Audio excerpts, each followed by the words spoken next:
doubleheader baseball as we welcome you to the most famous place in sports, and today at Yankee Stadium in the Bronx. It's a two-game doubleheader between the Yankees and the Milwaukee Brewers. David Cone pitches for New York in a building where he's been 9-1. Going for Milwaukee, it's Tim Van Egmond, who's had some very impressive numbers this season. Good afternoon, everybody. I'm Al Trautwig, and welcome to Yankees baseball on MSG. Well, the Yankees took over first place from the Baltimore Orioles on the last day in April. Since then, a lot of players, a lot of injuries, some ups, some downs, and a big up for the end. Yes, the Yankees have played such good baseball here in September that today could finally be the day. All they have to do is win one game, or the Orioles and Mariners lose, and they clinch the division title. In fact, all they have to do is win one game for the rest of the season. And no, it doesn't matter what Baltimore and Seattle do. 1 out of the final 6 games, and the Yankees clinch the division title. They could move into just a playoff picture if they win one game or the Mariners lose. So if the Yankees don't win a game and Seattle loses, the Yankees clinch a playoff spot. If they did win that one game, they clinch the division title as well. So it's really pretty simple, the inspiration for Joe Torre's team today. Joe has been told that there'll be no celebration between games if it happens. The Yankees will save all their clubhouse celebrating until this doubleheader is over, no matter how it goes. But we could have an exciting day in the Bronx today. I don't think there's any doubt about that. And to tell you more about what lies ahead today, let's go upstairs to Dave Cohen and Jim Cott. Guys? Thank you very much, Al. And the man on the mound today will be the man that many call a hired gun, a September pitcher for hire. That's in the past when teams wanted him, but David Cone wanted to be a New York Yankee, and today, who better to have on the mound than the man who pitches so well in September and has meant so much to this Yankee team? Dave, I think today is Wednesday, right? Yes. Win day. It's win day when David Cone takes the mound. Most of the time, particularly in Yankee Stadium, he is 9-1. Now, this was his last start against the Baltimore Orioles, where he had a comfortable lead, and for one of those rare times in his career, the lead got away. A balk call, a couple of base hits, and suddenly that 6-1 lead evaporated. And when you look at David's pitching line from his last game, it does not look particularly impressive. 5 innings, 6 earned runs, and a lot of walks. He pitched very, very cautiously in that game. I would anticipate today, with all that's at stake, we will see a much more aggressive David Cone on the mound. Well, some pitchers are liked, some are appreciated. Joe Torre says David Cone is respected and adored by his teammates, and he's taken the pressure off the pitching staff by becoming the greatest September call-up of all. The Yankees today will get a look at one of their former teammates, a guy who's going to be in the Yankee record book come next year for having 6 hits in one game, 4 steals in another, but now Gerald Williams is a Milwaukee Brewer. Yeah, and actually Gerald is getting a chance to play every day. Granted, he is not doing particularly well as an everyday player, but boy, could the Yankees still use him as an extra outfielder. That was that fantastic catch off the bat of Alex Rodriguez that helped save Doc Gooden's no-hitter. So when you look at the Yankee roster right now and you say, boy, what could they use? It's an outstanding outfielder like Gerald Williams. He's now with the Brewers, and of course just 176 batting average without any home runs. And you see down below how productive he was when he was a New York Yankee earlier in the year. Well, the Yankees are voting these days on the shares that players will get for postseason money. I wonder what Gerald Williams will be voted in by the Yankees, but he's now a Brewer, and he'll be trying to defeat the Yankees today, and they'll have Tim Van Egmond on the mound against the Yankees' David Cone. This could be it, the clincher for the American League East. Stay with us here on MSG.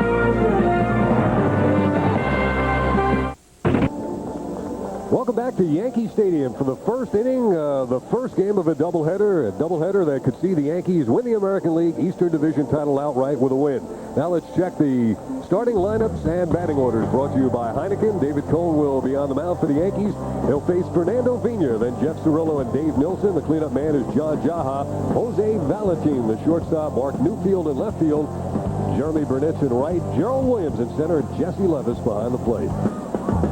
And brought to you by Coca-Cola, we look at the Yankees in the field. Tim Raines in left, Bernie Williams in center with Paul O'Neill in right field. Wade Boggs, Derek Jeter, Tino Martinez is at first base, Joe Girardi catches, and Luis Sojo will play second base. Mariano Duncan still bothered by some back spasms, and it's bright enough to wear some of that artificial eye black here at 4 o'clock in the afternoon. And David Cone getting set to work to the leadoff man, Fernando Vina. Joe Girardi behind the plate. The first pitch is fouled off. As you can see, the attendance at the moment is sparse, but this is a crowd that will grow on you and grow on the Yankees. And as people get out of work and have the opportunity to head out to Yankee Stadium. The crowd should grow, obviously, in number and in volume. David Cohn, in his 5th outing since coming back from the 4-month layoff. And Vina hits it in the air to right field. Paul O'Neill underneath it. Out number 1 on a fly ball from David Cohn. And 2 fastballs right in the strike zone, Dave. Even David Cohn had mentioned after his last start, he became a little breaking ball happy, pitched cautiously, and already with the first hitter, he's more aggressive. The Brewers gave David his worst outing of the season back in April. Snapped a 5-game winning streak, scored 6 runs off him in 5 innings. Bill Garner's team about in the middle of the American League in hitting, but they're particularly tough with men on base, especially this guy. Boy, he has hiked his average 56 points this season above his career numbers. The Brewers and the Yankees in the first inning. David Cohn, usually a prime-time pitcher. You see him most often in the second game of doubleheaders, even though they're rare. That's when you'd expect to see David Cohn. But what's at stake here? The division title.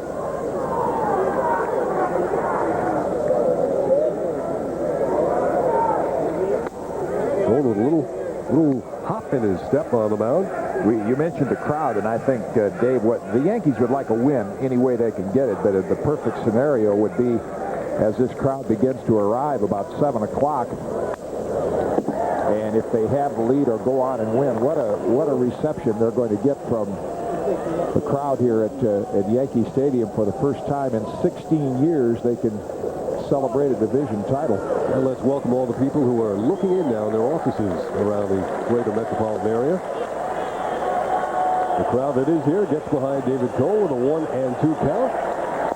Tried the fastball down and away. Jim Joyce is behind the plate, and your on-deck hitter is the Australian Dave Nielsen. Boy, don't mess with him. Look at that war club he's in. I mean, that's more than just a weighted bat. That's a pipe.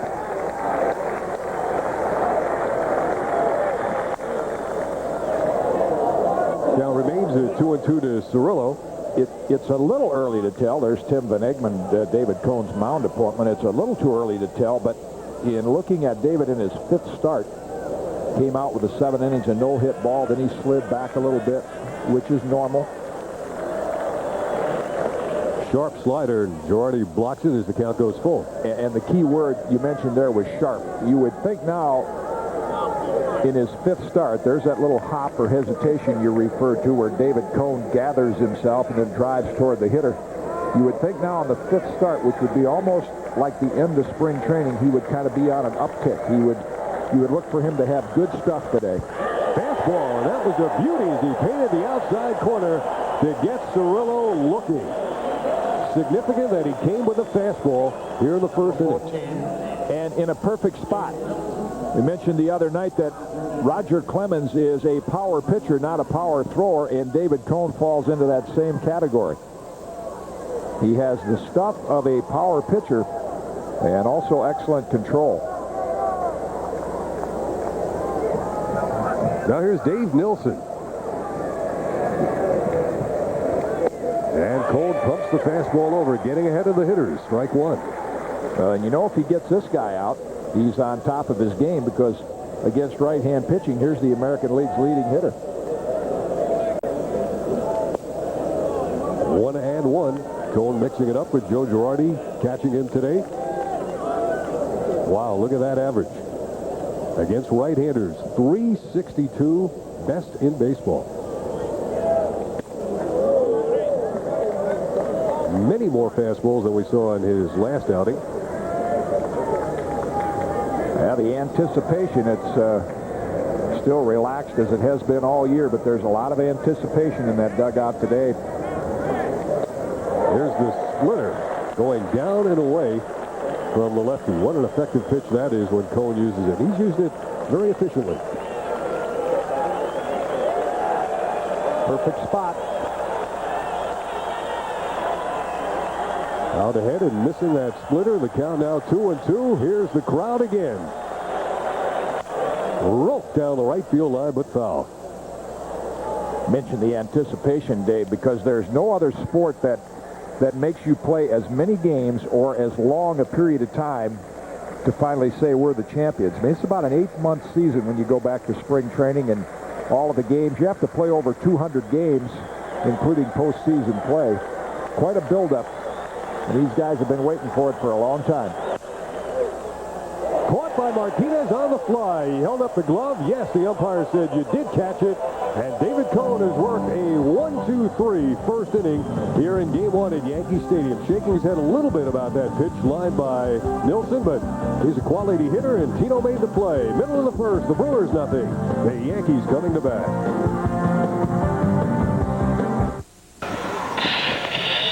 Those are pretty clouds. They're not threatening. There's no rain in those clouds. Al would have the name. It's probably cumulus nimbus or maybe stratus. Cumulus nimbus? Yeah. Well, now we'll check the Heineken starting lineup and batting order for the Yankees against Tim Van Egmond, Tim Raines, Wade Boggs, Paul O'Neill. If you wrote the lineups down last night, they're the same. Bernie Williams, Tino Martinez, Darryl Strawberry, Derek Jeter, Joe Girardi, and Luis Sojo. And a look at the Brewers in the field, brought to you by Coca-Cola. Mark Newfield. Yes, he is new in the field for the Brewers. In left, Jeremy Burnitz, the former Met, is in right. Jeff Cirillo, Jose Valentin, Fernando Vina, and John Jaha. Around the infield, Jesse Levis does the catching, and there's a familiar name in center field for the Yankees, Williams. For the Yankees, it's Bernie, and that's Gerald, who now plays center field for the Milwaukee Brewers. Gerald had a chance to do a little socializing with his former teammates yesterday. Tim Raines up to lead off for the Yankees. He is the Yankees' everyday left fielder here in September. Tim Van Egmond. And he throws a strike to Tim Raines. His numbers since being called up about halfway through the year. Not overpowering. Hasn't had a start since early September. Been bothered by a hip flexor muscle. Pitched in relief his last time out. But has only pitched once now in 24 days. 1-1 to Tim Raines.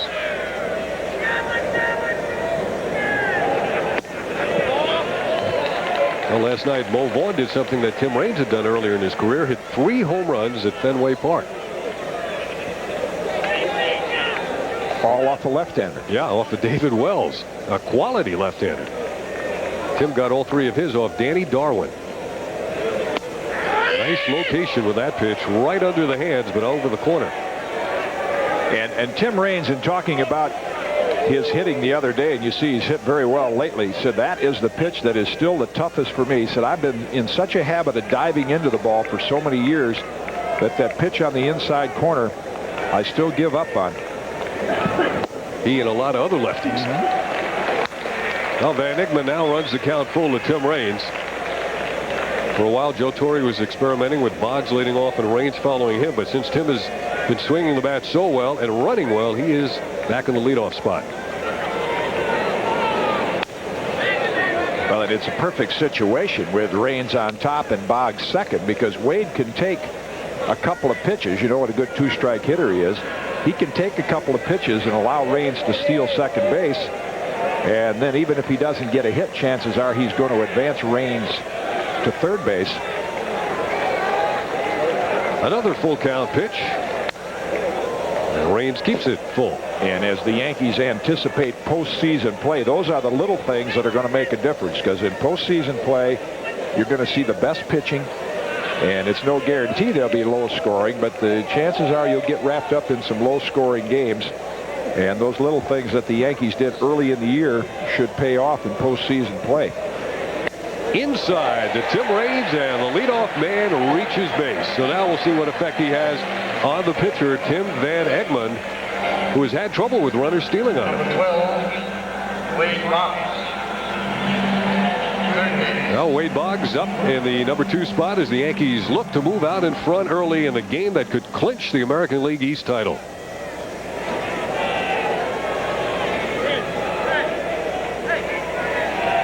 Boggs apparently has shaken off all the effects of the back problem that sent him scurrying to a chiropractor. You see how the Brewers play, and there's a huge hole for Boggs to drive the ball through. Well, of course, in these days of high-priced athletes, you could afford to do this. But Wade said, I said, are you going back for maintenance to the chiropractor's? Chiropractor's in Toronto. He said, we may fly her into Toronto for a little adjustment, a little treatment prior to postseason play. Toward the gap in left center, Gerald had a good jump on it, and he makes the catch. Boy, he was positioned perfectly and right at the crack of the bat, knew where he was headed on that one. He didn't need the scouting report. He had his own on Wade Boggs. Well, if anybody knows where to play Wade Boggs, it would be Gerald Williams, because when the regular lineup is hitting, guys like Gerald are shagging flies in the outfield. Perfect position to put that one away.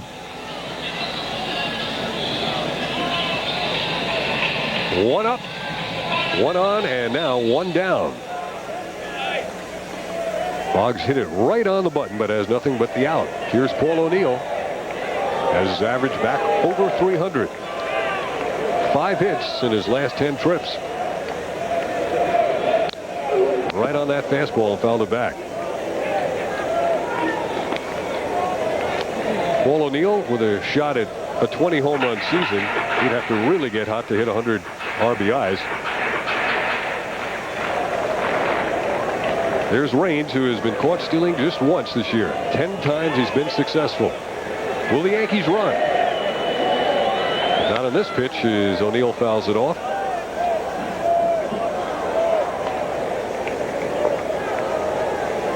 O'Neill has 99 walks on the season. That accounts for his very high on-base average. Over 100 points above his batting average.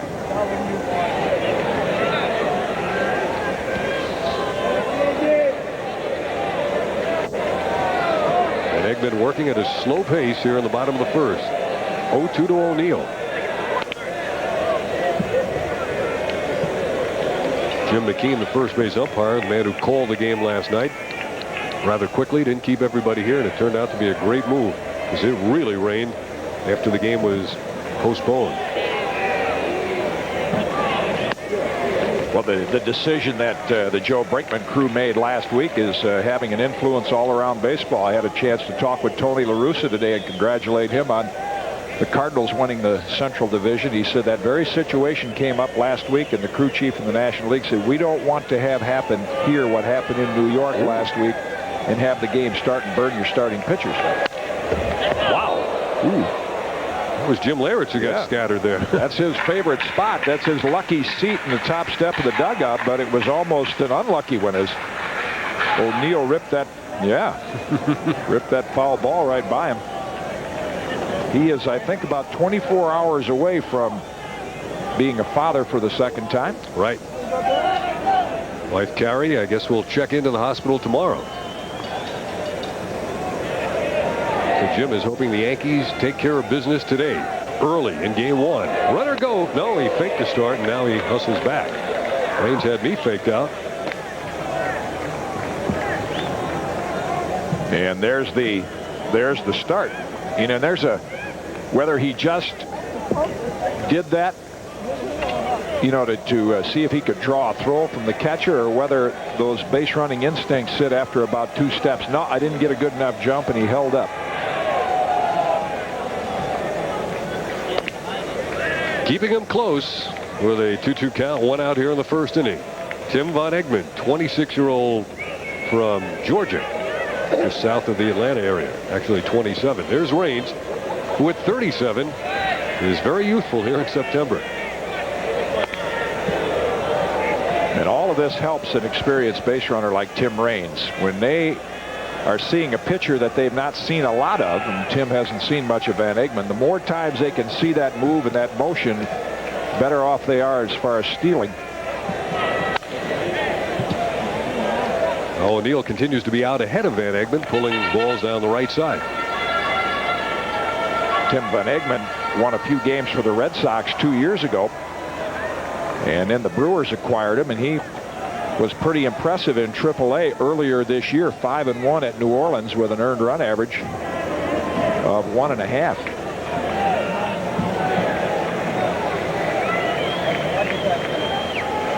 The Raines lead is modest, and the pitch is outside, so we've got a second full count here in the first inning.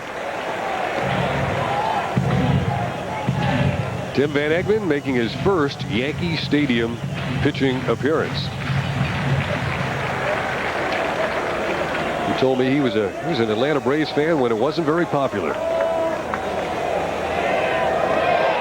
Ball 4, it's high to O'Neill, and Van Egmond has walked Raines and now O'Neill, and the Yankees have something going here in the first inning. Jesse Levis out to talk to his pitcher. Phil Garner, the manager of the Milwaukee Brewers, a team that has an excellent record within its own division, the Central Division, but a losing record against the rest of the American League. And a significant walk for Paul O'Neill. That is his 100th of the season. And that's the strength of this Yankee lineup up and down. You won't see very many high slugging percentages from the Yankee batters, but a pretty good ratio of walks to strikeouts. Only the Cleveland Indians lineup is better in that category. Well, you saw the numbers moments ago on Bernie Williams. He's got the average over 300. He's knocking on the door of 30 homers and 100 runs batted in. That would be a great season for Bernie Williams. Certainly has the games to accomplish those two latter goals. Batting here with Raines at second, O'Neill at first, one out.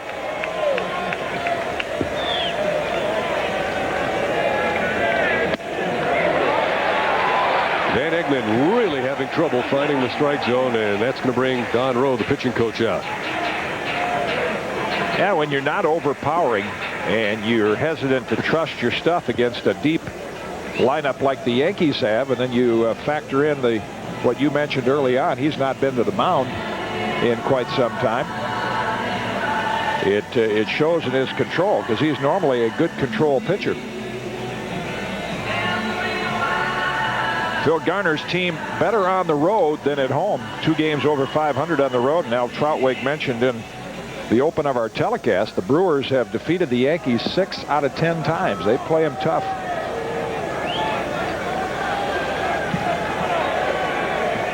So now Bernie waiting a 2-0 pitch. Ooh, he had something he could really do damage with and just fouled it back. Always the danger for the pitcher who's been a little wild not to make it too good.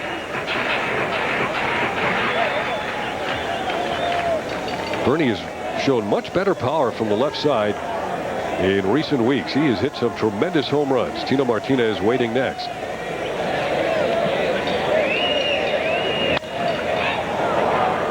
Levis had trouble spotting it initially, and it's right on top of the Brewer dugout. Oh, that guy made the effort. The other guy got the ball, and nice gesture. Nice. All right. Move. And he gives it away to a woman a couple of rows behind him. What fans in a giving, charitable mood today. Yankee fans are hoping the Yankees are not in a charitable mood. Bernie Williams can really make a statement here in the first inning and get the Yankees off and running. He's got 2 runners on. He's got a 2-2 count with 1 out.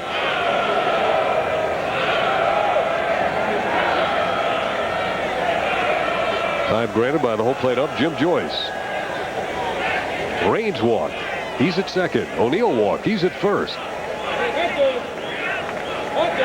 First inning, first game.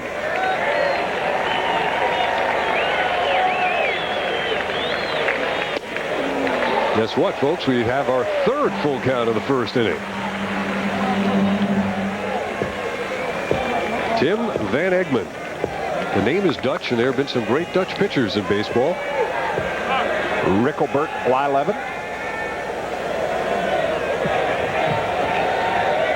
Most of them are long Dutch names. Yours is pretty short. 4 letters. Again, a full count. Foul grounds, no play one more time. Red Sox had well, he should have been a left-hander. An eccentric Dutch pitcher for a while, Wim Remmerschwal. Oh, yeah. I could spell his first name. Yeah. That's a great name for a pitcher. Mariano Duncan, he's been on a couple of winning teams with the Reds and the Phillies, sitting out the first game with some back spasms.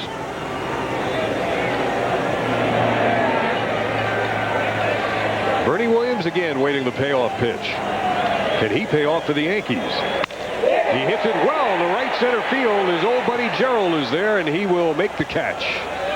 Raines back to second base. And O'Neill remaining at first. So Gerald Williams catches the fly ball off the bat of Bernie Williams. But I'm sure in that Yankee dugout right now, both Boggs and Bernie Williams coming back, and this lineup has to feel very comfortable going against Tim Van Egmond, because both those outs, Boggs and Williams, were right on the ball, and then you sandwich a couple of walks in there. So far, Van Egmond is not fooling any of the Yankee hitters. Tino Martinez takes a strike. Tino with 111 RBIs. That ties his best ever set last season with Seattle. Had an interesting discussion with him about the achievement of 111 RBIs. And he said, you know, really, realistically, I've done a terrible job of getting runners in from third base with less than 2 outs. He says, I probably should have about 140 now for the opportunities I've had. Well, the Yankees as a team in the last few weeks have not done well in that category. To right field, but hooking foul. That's a sign of a good athlete, a good baseball player. Andy Pettitte is in that category also. Usually successful players and probably successful people in all walks of life are their own toughest critics. And it'd be very easy to look at those numbers and say, yeah, 24 home runs, 111 RBIs, that's a good year. But as Tino mentioned to you, he knows, particularly the last 5 weeks, 4 or 5 weeks, he only has a couple of extra base hits. So his power production has really gone down. Yeah, just 1 extra base hit and 64 at-bats. The home run he hit off Dave Tailgater early in September. So Tino is due in the power department as he bats here with a 1-2 count. Just got a piece of it to stay alive. Tino says, though, after playing a full season on the grass, the natural surface here at Yankee Stadium, he feels terrific compared to a year on the carpet in the Kingdome. Especially happy with his defensive ability as Raines and O'Neill take their leads now with 2 outs.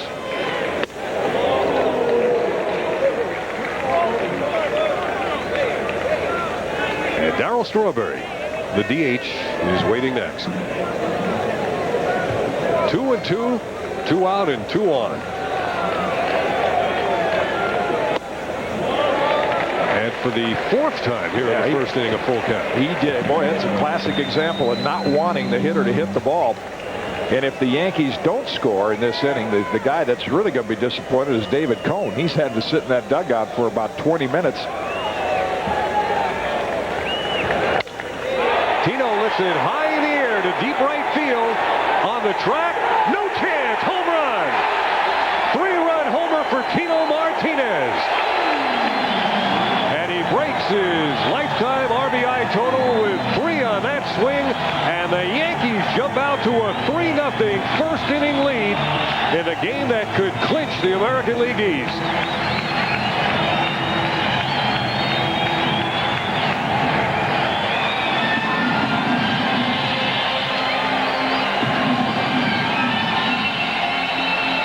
The Yankee RBI leader, Tino Martinez, with a 3-run first inning homer. Well, Tino makes Van Egmond pay. All those 3-2 counts, all those pitches, gets a fastball over the middle,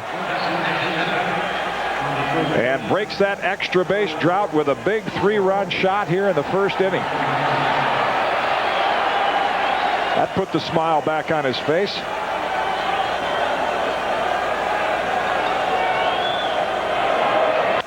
Strawberry lifts one down the third base side. There'll be no play. Kind of had the feeling Tino was overdue. Well, he is the type of player that'll do things like that in these kinds of games. First time I saw him play, he hit 2 2-run homers to help the Team USA win the gold medal in Seoul, Korea in 1988. And even though he was not one of the brighter lights on that team with Robin Ventura, Jim Abbott, Andy Bennis, he's the guy that hit the big blows on the championship game. The straw lines it off the glove of Jaha. Is there anybody to cover? No. Strawberry legs it out.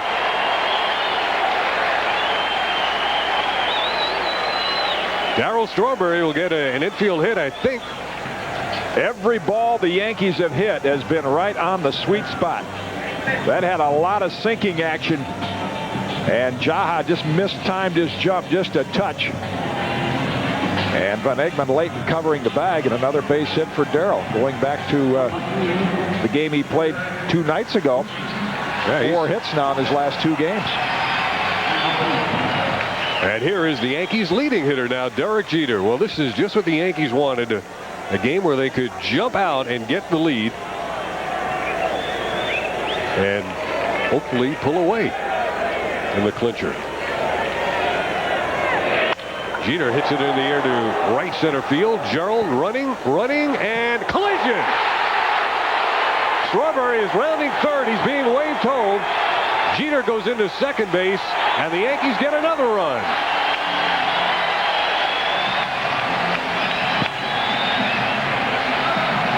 Burnitz and Gerald collide in right center field. Burnitz looks the worse for that collision, and the Yankees go up now 4-0. Boy, Gardner's just staring out there. What could have gone wrong there? Granted, you have 2 outfielders that have not played a lot together, but Gerald Williams clearly is saying, I got it. And Burnitz just runs right into it. Center fielder always in charge, and Gerald shows you he is. A mistake by Jeremy Burnitz, and fortunately for both of those players, Burnitz limped away slightly, but they look like they're all right. Big break for the Yankees. Burnitz gets the error. Insult and injury for Burnitz, the ex-Met colliding with the ex-Yankee, and it's 4-0, and Girardi gets plumped. Joe just takes it like the Warrior he is and goes right down to first base. Well, he knows there's no intent there. They're catching Tim Van Egmond, who has much better control of this, as Don Rowe goes to the telephone to get somebody up. It's pretty obviously not blessed with his best stuff, and trying to nibble and hit the corners. And after not being on the mound for a few weeks, he just doesn't have command of much. 4-0 Yankees. The 9th batter of the inning, Luis Sojo.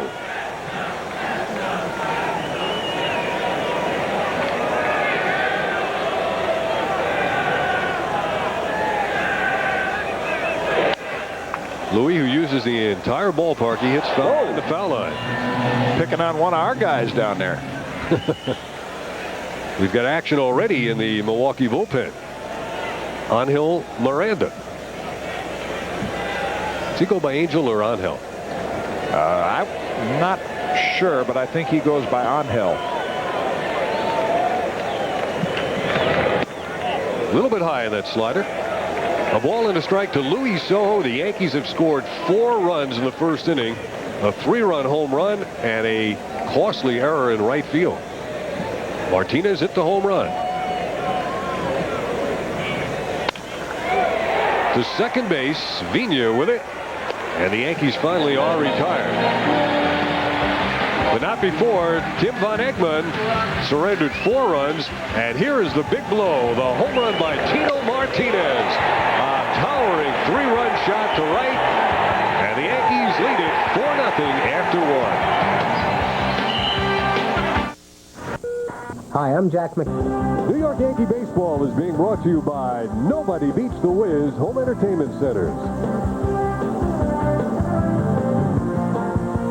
Top of the second inning at the stadium with the Yankees on top of the Brewers 4-0. Tino Martinez hitting the 3-run home run.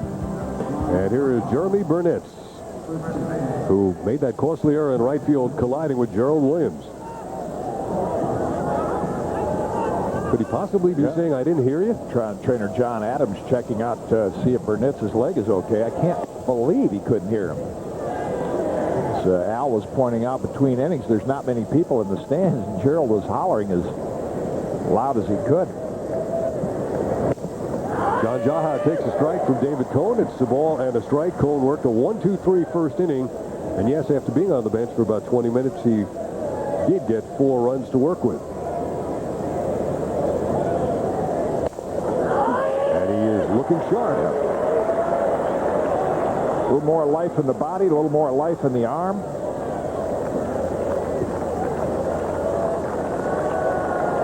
He struck out one in the first inning. And Jaha's having an outstanding year with 116 runs batted in and 33 home runs as a 1-2 count. Last Brewer to knock in over 100 runs was Robin Yount, 1989. Robin was the MVP that year. Little Laredo action, and the pitch misses way outside. Still the discussion going on about that collision in the outfield, I would guess. Now David Cone misses with a couple of sharp breaking sliders to run the count full to Jaha. Gerald doesn't look damaged at all by that. Well hit to center field. You can hear that off the bat. Bernie being challenged, and he'll have no play. It's gone. Jaha connects for the 34th time as he takes David Cone out of the park. And the Brewers get on the scoreboard on the solo home run here by John Jaha, leading off the second inning. 34th home run of the year for Jaha. 4-1 Yankees. About 3-2 count. Yankees up 4. Jaha said, yeah, I'm going to get a fastball, and it moved right into his power zone.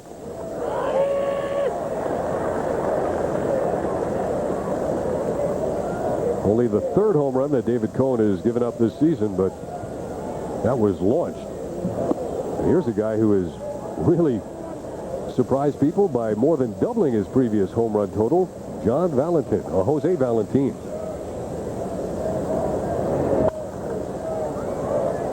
Well, you look at his power numbers, and of course there are a lot of shortstops this year. For years you thought of the shortstop position as a little middle infielder that might hit close to 300, but not many home runs or RBIs. Now you got Alex Rodriguez and Cal Ripken, guys who are considerably bigger than Jose Valentin, but here's the list. And the most surprising, of course, is Kevin Elster there at the bottom, based upon what he had or had not done previously in his career. Kevin Elster, 4 RBIs away from 100 RBIs this year. Girardi held him there for a long look for the home plate umpire, but he called it a ball. Now, somebody wrote an article I read today about all the offensive production and how Elster's numbers really, more than anything else, point out how absurd this year has been in terms of unusual. I mean, you always thought of a superstar. You said, boy, if a guy could hit 330 home runs, knock in 100 runs. Cone issuing the walk after the home run. Yeah, David Cone came out and very aggressive in inning number 1, got ahead of Jaha, and now suddenly he has been off the plate again. Number 10. I mean, Willie Stargell was the first guy I heard of years ago. He would tape them in his batting helmet before the year, his goals. And most of the time they were like 335 home runs and 100 RBIs. That was top 5 stuff. Now there's a ton of guys doing that. If a player does that, are some players or other people apt to think, hey, if you put your goals in there, you're being a little selfish, you're putting your own personal achievement ahead of the team? It depends on the player, but a hitter can be selfish, and I've always used the name Pete Rose. He's the most selfish player in a team way that I've ever been around. He had 4 hits, he wanted 5. He had 5, he wanted 6, but he always did the things that you wanted him to do to help you win a game. So just because a hitter says, these are his goals and he wants to get hits, that's how they help their ball club. Now, you got a man on second and nobody out, and the guy tries to pull the ball to get a hit instead of advance the runner. Those are selfish at-bats, but, Derek Jeter said he's not revealing his goals. He said he has them, but he said, I set them pretty high. I'm keeping them to myself. Could they really be higher than what he's already achieved? Well, he won't tell anybody. He said, if you set them low, then it's pretty easy to relax and say, I've reached my expectations. So I imagine they're quite lofty. Valentin taking his lead, and check swing on the slider from David Cone. Nobody out. The Brewers have scored. Look, Bob Wilkinson got the ball. He's got to give it away. Picking out a worthy candidate. Who's it going to be, Bob?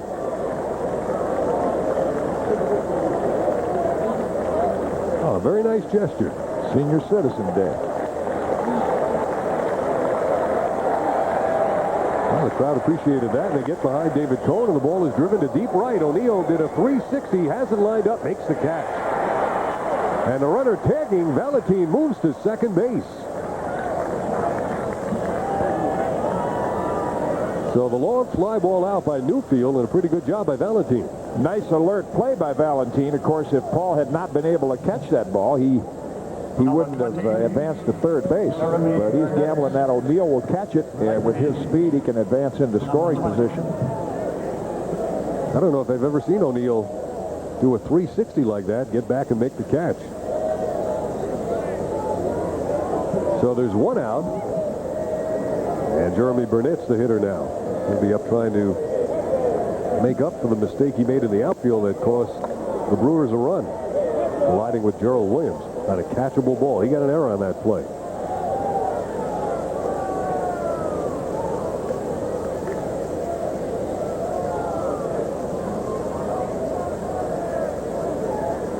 Four to 1 Yankees. And a nice breaking pitch from David Cohn for a strike. Great hitting prospect, Jeremy Burnett. Out of Conroe, Texas, but he went to Oklahoma State. And that's unusual. You don't find many Texas schoolboy players that don't go and play for the Longhorns. Big swing and a miss. Gary Ward, the coach at Oklahoma State, lured him out of Texas because of, he's known as a good college hitting coach. Well, the tough September sun has broken through here at Yankee Stadium. David Cohn with a 1-2 count to Burnett. Foul ball.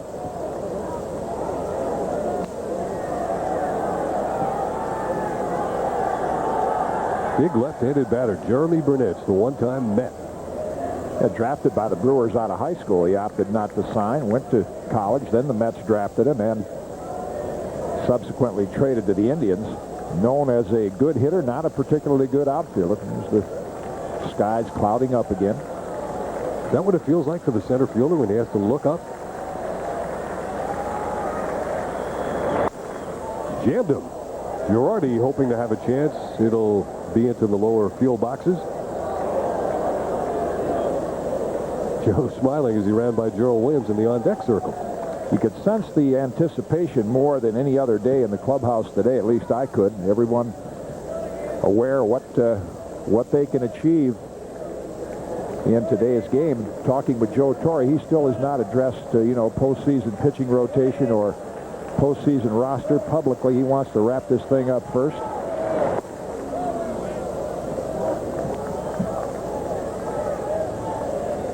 Well, the Yankees are hoping they can control their own destiny and win the whole division with a win today. That takes care of the Yankees' concerns for a little while.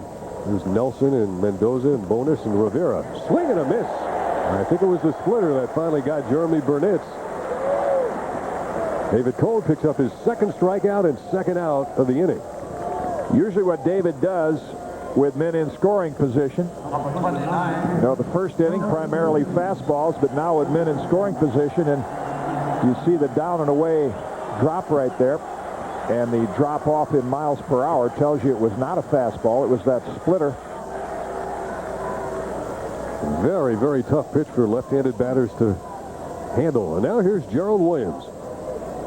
The slider for strike one. Boy, Gerald has really struggled since he left the Yankees. See those 5 home runs? That's what he had when he was here.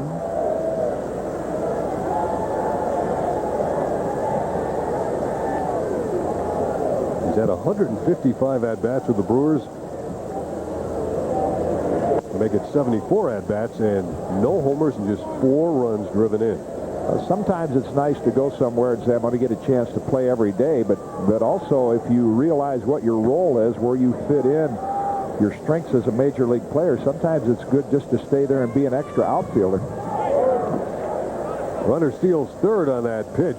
Perfect one to go on as Valentin takes third, so he's had an interesting trip around the bases. A walk, moved to second on a fly ball to right field, then he stole third. David Cone more concerned now with the man to the plate, Gerald Williams. 2-1 is the count. Again, the slider. And getting back to Gerald, of course, that was his strength with the Yankees. The number 4 outfielder got a little playing time early in the year when he was going the opposite direction. You see July 6th, those are his numbers as a Yankee. Ironically, that was when Darryl Strawberry was signed by the Yankees. The 2-2. A lot of times you see David Cone drop down, you expect that breaking pitch. That was a fastball. Yeah, his body language tells you that he thinks those pitches are strikes. I always thought Jim Joyce was a pretty liberal pitcher's umpire, pretty fair.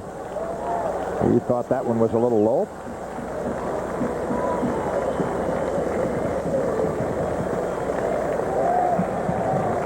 Now the payoff pitch. And he loses Gerald Williams. So David Cone issues his second walk of the inning. This inning began with a solo home run by John Jaha. Number 16. Cone in the game now is struck out 2 and walked 2. And you can see this inning's taken a lot out of David. He has reverted now. He's reverted back to the way he pitched against the Orioles in the 6th inning in his last start, where he's not pitching quite as aggressively as he did in the 1st inning. He did have that long wait in the dugout.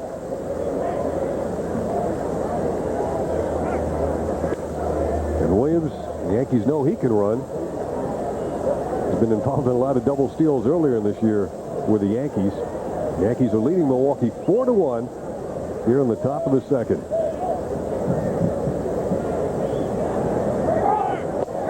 And Williams is going. The throw off line, the tag, not in time, stolen base.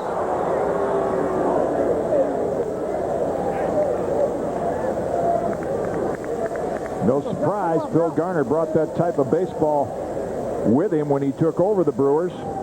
Gerald with a quick peek in, but David Cone, as most power pitchers are, pretty easy to steal on. You saw the swipe tag, but no contact. And that was by his best friend, Derek Jeter. Levis hits it foul. Valentin is at third, and Gerald Williams now down at second base. 0-2 count to Jesse Levis. Phil Garner, Scrappa. Going back to the fastball, and it's 1-2 to Jesse Levis, who was with the Indians last year and was actually with them in the World Series. I don't think he was eligible, but was their bullpen catcher and was in uniform during the series last year.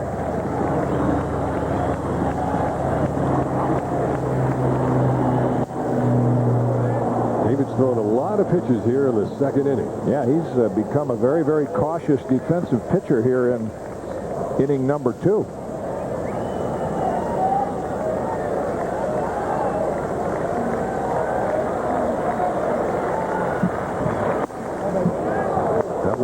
Down, but again, David Cone now goes to a 3-2 count. You can tell from the body language he is not happy with the way things have gone here in the 2nd inning. 1-2-3 in the 1st inning, and here he's pitching to his 6th batter. Hit hard. Soho will make the play and throw out Jesse Levis to end the 2nd inning. So 1 run was scored against Cone on the home run by John Jaha. A couple of walks, and in the middle of the 2nd, 4-1 Yankees. Well, here's a three-way conversation about the last inning for David Cone. Maybe Mel's advice is, hey, trust your fastball. You know, you're one of the best power pitchers in the game. Even Mel with that good sinker and slider during his days, his strength was throw strikes, get ahead, make the hitter hit the ball. And that's probably what he's trying to impart to David Cone. Well, the leadoff man is leading off again for the 2nd straight. Field, and just foul. Raines continuing his hard hitting as a left-handed batter here in September. Well, unless Tim Van Egmond changes his pitching pattern or gets better stuff, that one just misses the fair pole by about a yard. Every Yankee hitter, if he hasn't walked, has been right on. Again, Van Egmond making only his second start this month, facing Tim Raines.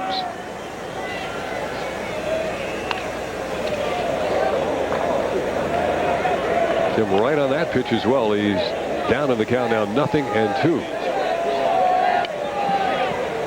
First of 2 games here at Yankee Stadium. Kenny Rogers in the nightcap. If the Yankees win this one, they clinch the American League East. Raines fouling another one straight back against Tim Van Egmond. This is what Tim Raines was talking about as you look at his swing. See, he's not going to dive in quite as much when he was over in Chicago under the tutelage of Walt Horeniak, and he had great respect for Walt, but he said, I was diving into the ball a little too much and jamming myself. Now in September, he's got, what, 6 home runs? We've seen him stride straight toward the hitter a little more. He's able to turn and get the barrel of the bat on the ball.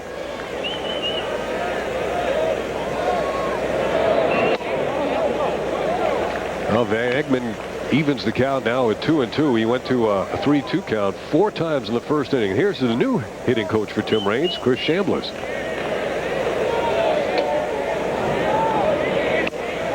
And of course, when Chris came up, that was one of his strengths. I mean, you could try to get in on his hands, but he didn't dive into the ball. He could hit the ball with authority the other way, use the entire field. The payoff pitch lifted foul by Tim Raines. Well, both these teams are doing the fans a nice favor. The 4 o'clock start, there haven't been a lot of fans in attendance from the first pitch, but the way this game, with all the full counts and the way this game is just kind of going along at a slow pace, why the late arriving fans may get to see most of the ball game. I thought you were going to mention all the foul balls too, with the small numbers giving fans an opportunity to get one. Here's a ball that Raines gets most of, right center field, and it is off the base of the wall. Burnitz with a relay, and Tim Raines continues his torrid hitting in September. A leadoff double here in the Yankees' second inning. And again, that swing, as you take another look at it. See, now he's able to turn. Now he's able to turn those hips out of the way and generate some power, not jamming himself like he did a couple of years ago. And Tim Raines showing more power from the left side at 37 years old, during this month than he has at any time during his career. Well, that was a pretty classic example there of turning those hips. Boggs hits it in the infield on the right side. Obviously not getting the runner over, so he fails to do his job there as Vigna makes the catch. Yeah, disappointing at bat. He threw his bat down immediately. Wade knew trying to get on top of that pitch and pull it and advance Raines, and he got under it. You see the intent. You see him try to pull the ball, but the ball's up in the strike zone. And he didn't get on top of it. Paul O'Neill in the first inning walked for the 100th time this year, and then trotted home on the 3-run homer by Tino Martinez. 4-1 Yankees. There's Tim Raines at second.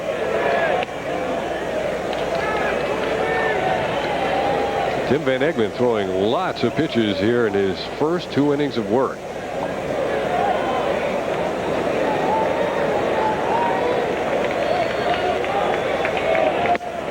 Threw the fastball by O'Neill there. Van Egmond was with the Red Sox in 94-95. I believe he had one of those contracts that stipulated that if he was in the minor leagues and another major league team wanted him, he could get out of it, and that's how he came to the Brewers.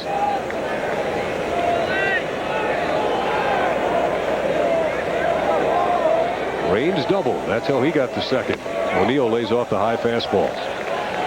Yeah, that's been a nice improvement for the players today with the player rules, because in Don Zimmer's day, when he was with the Dodgers, they would keep players in the minor leagues forever. They had a lot of good players that never got out of the Dodger organization and had a chance to go elsewhere. I think at one time the Dodgers had 3 AAA teams. They had 24 farm clubs at one time. And great baseball organization. Zim, the starting second baseman in Game 7 of the 1955 World Series. In place of Jackie Robinson. Yeah. But your reference to Tim Van Egmond, see now players, as you mentioned, have contracts that if they're in the minor leagues and another club expresses some interest, they have a clause where they say, okay, I get to be released from my contract, and that's what happened to Van Egmond. And the Brewers were able to claim him from the Red Sox. In fact, I think it was the same day that the Red Sox claimed Jeff Fry from the Texas organization, and then Van Egmond left the Boston club. Bernie Williams batting now with his average of .304. Second time he's come up in the game with 2 runners on base. Raines and O'Neill, same 2 who were there when he batted in the first inning. He is getting very few called strikes, Tim Van Egmond. Yankees leading it 4-1. We're going to get some more warm-up action, and this time it's Garcia, the righty. Miranda was up in the first inning. This is Garcia. Ramon Garcia pitched some for the White Sox a few years ago. Bernie bounces one foul. Jim McKeon down there making the call, waiting on it. Jim sent us home at a reasonable hour last night, calling that game off.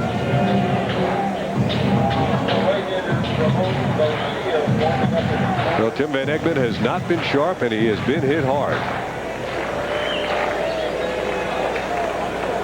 This game now about an hour old, but only in the bottom of the second inning. Yankees battered around in the first when they scored 4. Bernie, the 4th man to bat in this second inning.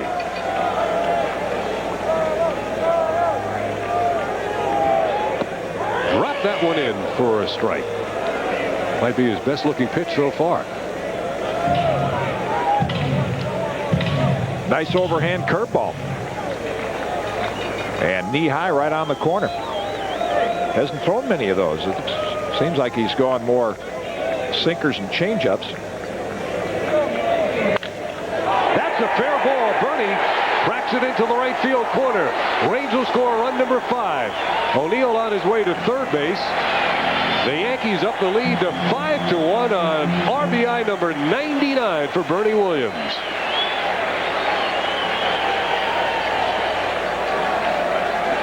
Just not a lot going for him. Tim Van Egmond with this solid veteran left-hand hitting lineup that can make some contact. They have just been on every pitch. Jaha, no chance to get that one just inside the right field line. And again, Don Roll will come out to the mound just to try to buy a little more time. Raines hit it solidly. He doubled and scored on the single by Bernie Williams. 5-1 Yankees here in the second inning. And this conversation going on now with Tino Martinez at the plate. You're going to take a look at that pitch from Tim Van Egmond. The middle number right here is the one that most of the scouts will use. This is where it comes out of his hand. That's where it reaches the plate. Not a lot of movement. Sunk a couple of inches, and from a left-hand hitter standpoint, boy, that is right in the joy zone. That's where you want it if a guy doesn't throw particularly hard. Middle of the plate in. That's where Bernie got it and turned on it. It was flat and it was fat.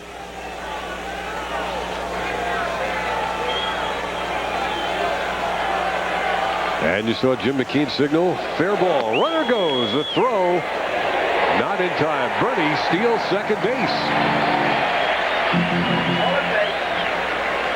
Number 17 on the year for Bernie Williams, who leads the Yankees. Back to more the way they played early in the year, the Yankees. You know, they're not a fast team, but they're taking advantage of slow deliveries and stealing as many bases as possible. Bernie's their top threat along with Derek Jeter. Well, Martinez now with a chance to add some more to his RBI count. And here's the situation that Tino was talking about. He says, he used the word terrible about getting runners in from third with less than 2 out. I said, aren't you being a little harsh on yourself? He said, no. Don Rowe on the phone to the bullpen again. Van Egmond just cannot find it. 3-0. He's got first base open, and Ramon Garcia readying in a hurry. Darrell's going to get a chance to hit with the bases loaded.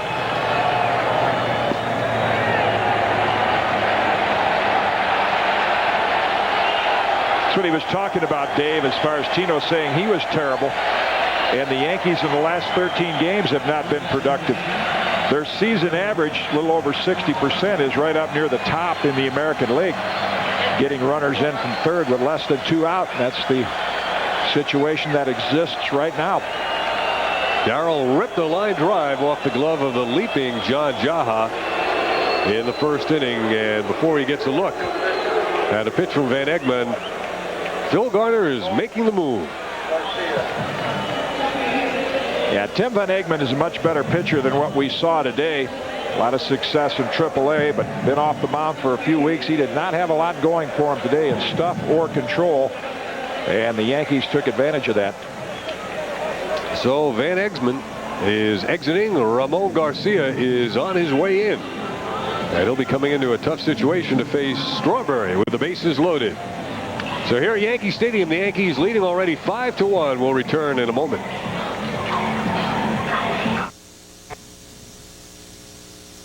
Back here at Yankee Stadium, the Yankees got 4 in the first. They've added 1 in the second. They have an opportunity to really pad it now, with Darryl Strawberry coming up with the bases loaded to face Ramon Garcia, the Venezuelan right-hander, 26 years of age.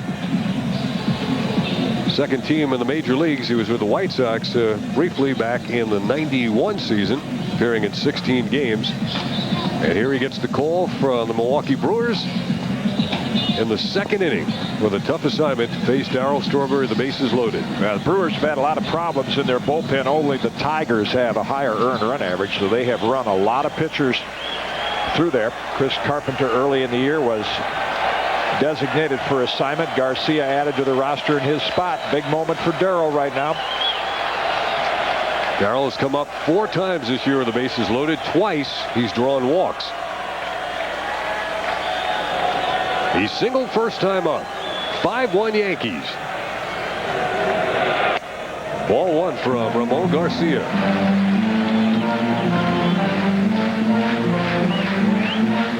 Strawberry 5 hits in his last 10 at-bats. The now departed Tim Van Egmond. That looked like a splitter from Garcia as Strawberry swung over it. Either that or a changeup. I think he's one of those rare right-handers that throws a screwball. And that was it. The old right-handed Scroogey. They all have that same movement, down and away against the lefty. Down and in, 2-1.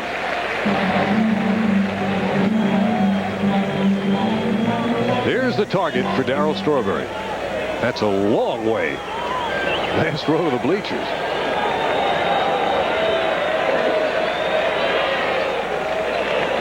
Too much time for Strawberry, and he gets time officially from Jim Joyce.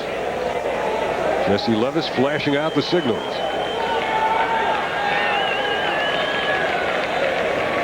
Again.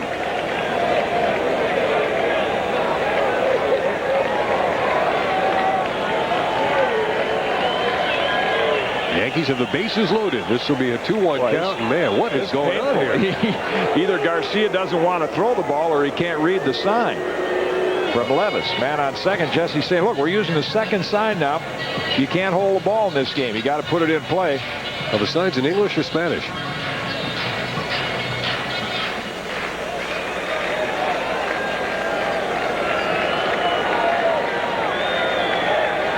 Wow. One of those means something. Strawberry hits it well in center field. Gerald Williams with a long run is not going to get to it. The Yankees are going to score 3. No, they're going to score 2 as Bernie Williams scores and they held up Tino Martinez at third. Strawberry delivers with the bases loaded. A 2-run double. is 7-1.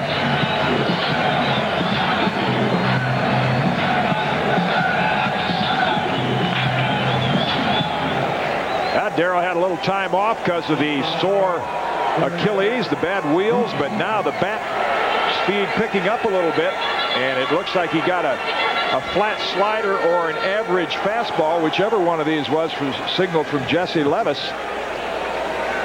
and showed you some good power to the opposite field. So Darrell drives in 2, and here's Jeter lining it down the left field line. The Yankees will get 2 more. Martinez and Strawberry score. No play on Jeter, and the Yankee lead goes to 9-1. Derek Jeter delivers a 2-run double. 8 runs charged to Tim Van Ekman, 1 to Garcia. 9-1 Yankees, and he is driven in 77. Wow, the Yankees trying to put this thing away in convincing fashion, and Jeter has always been in the middle of it. Inside pitch, turns on it. Derek's shown the ability to do that, as well as hit the outside pitch the other way. Nice effort by Cirillo. Into the right field corner. That's a base hit. Girardi's on his way to second. Jeter scores. Girardi's going for third.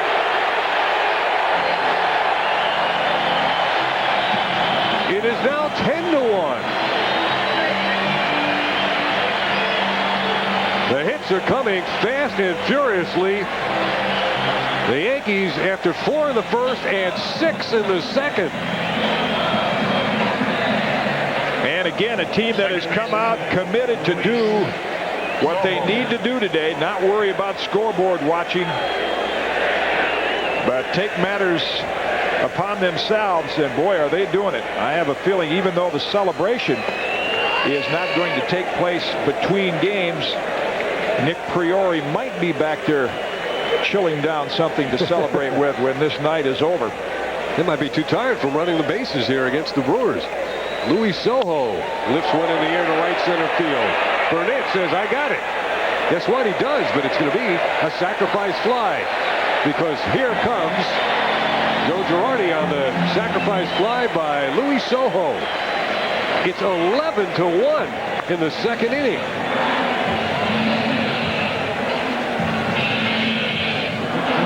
What an explosion by the Yankees against Milwaukee.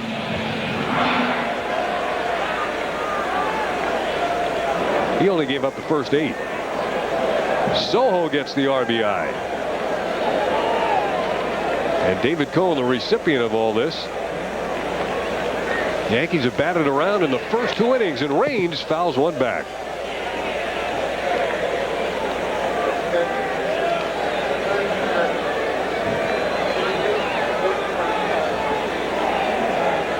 Yankees have now batted around 31 times.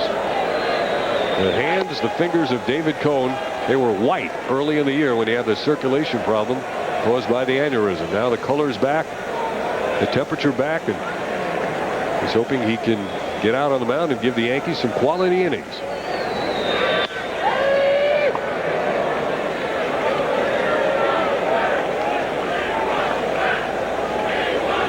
Two outs. Tim Raines batting for the 3rd time in the game and the 2nd time in the second inning. It is 11-1 Yankees.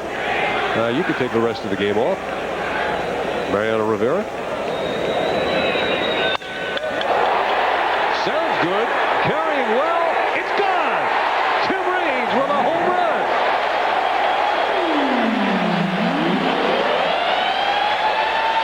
And the beat goes on. Raines with a double and a home run here in the Yankees' second inning.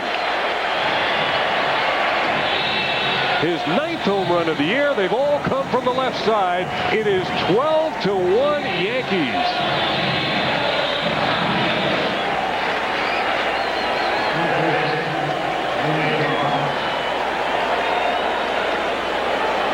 Raines with 2 hits in the inning. 12-1 Yankees. Wade Boggs batting now with 2 outs and a strike from Ramon Garcia. Boy, Reggie Jackson, Mr. October, is in the stadium today, but I think Tim Raines got a pretty good stranglehold on Mr. September. From a power standpoint. Derek Jeter is the American League's top hitter in September at 400, but the Rock with some surprising home run power here the last month of the season. Boggs going opposite field, fouling it off.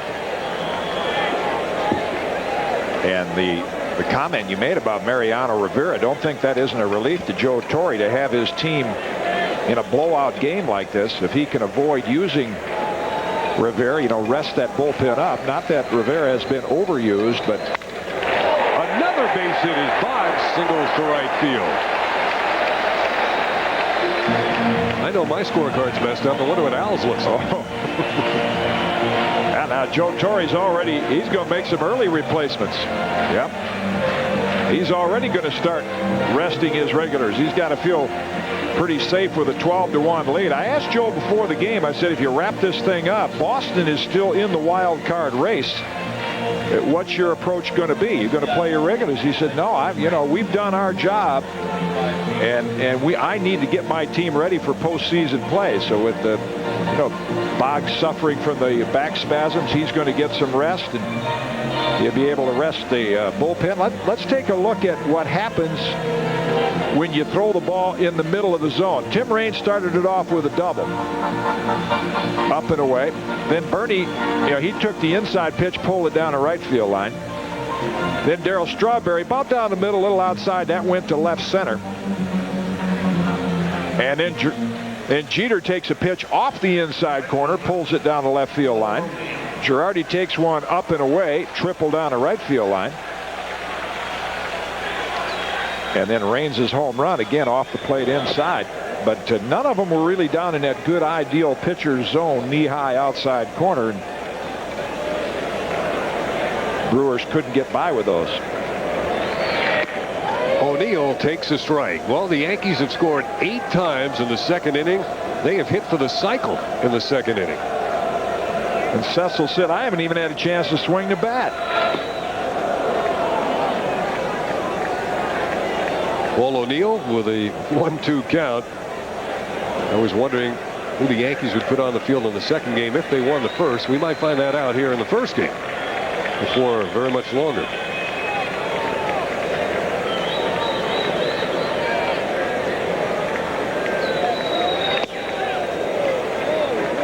Two and two to Paul O'Neill. He is, let's see, the 12th Yankee to hit in the second inning. And a bouncing ball through the hole into left field. Wade Boggs stops at second base. This is incredible. And there goes Ruben Rivera, who Joe Torre had gone down to say get loose. Paul O'Neill is nursing that tight hamstring. He had an injection in there a couple of days ago, so he'll appreciate getting up there, a couple of walks and a hit, and getting the rest of this game off.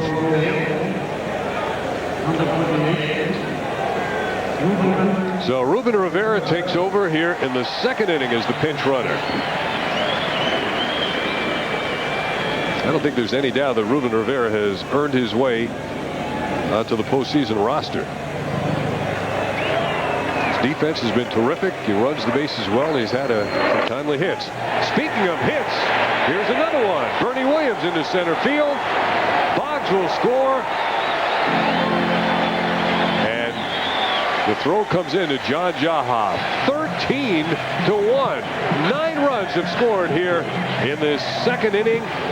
And Bernie Williams, who delivered the RBI single to center field, now has driven in 100 on the year.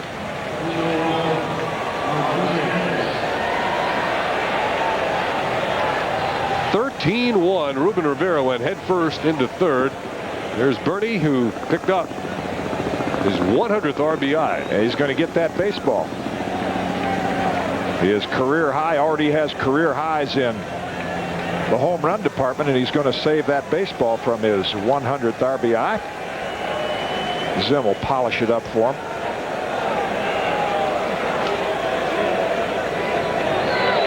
Tino batting for his second time in the inning. And David Cone right now is probably saying, hey, guy, thanks. Enough. I mean, thanks a lot, but I kind of like to get back out to the mound. Yeah, it's like a rain delay. The applause you heard in the background, they just flashed on the message board out in center field, congratulating Bernie Williams for his 100 RBIs. Bernie with a big smile. Joe Torre oftentimes has been pointing out that, you know, when Bernie gets tense, he doesn't look like he's enjoying himself out there, and he doesn't perform as well as he can when he's loose. Tino had the 3-run home run in the first inning. Got the Yankees going in this one. And there's a fair ball down the right field line. And it's booted by Burnitz, who bobbled, and Bernie goes to third base. No error on the play, but an RBI single by Tino Martinez. Incredibly, it is 14-1, a 10-run second inning. What's a manager to do? And it's kind of fitting for this lineup. They did get the 3-run homer from Tino Martinez and then a solo shot from Tim Raines, but for the most part this team is down in the American League in slugging percentage, but they get those singles and doubles.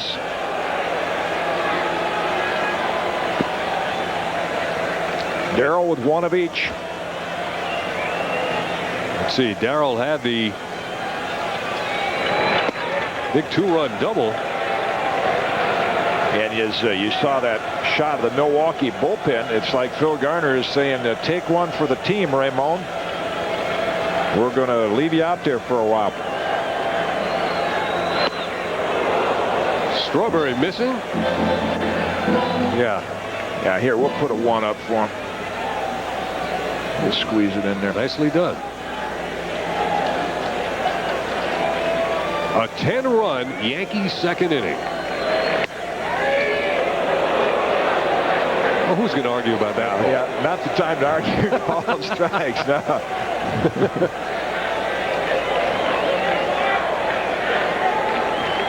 Darrell realizes the zone may get a little bit wider here. That's it. The Yankees have been retired. The crowd that is growing has just seen the Yankees come up with a 10-run second inning. Tim Raines had the home run. It is 14-1 Yankees as we go to the third. Yankee Baseball is being brought to you in part by your Tri-State Ford dealer. Your Ford dealer has 5 of the top 10 and counting bestsellers. So why aren't you driving a Ford? The Yankees 14 and the Brewers 1 as we go to the third inning. And Ruben Rivera, who came in a pinch run for Paul O'Neill, stays in, and Andy Fox goes to third, replacing Wade Boggs. David Cohn, by the way, is on the mound. He gave up a home run to John Jaha leading off the second inning. And here he is facing Fernando Vina, the leadoff batter in the Brewer third. Vina flied out to right about an hour and a half ago to lead off the game.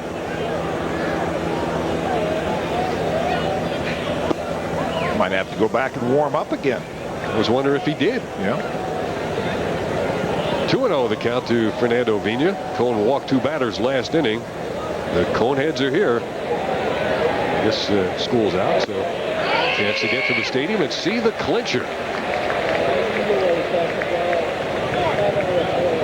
Vina's among the league leaders in triples. He's 3 behind Knobloch. He's got 10.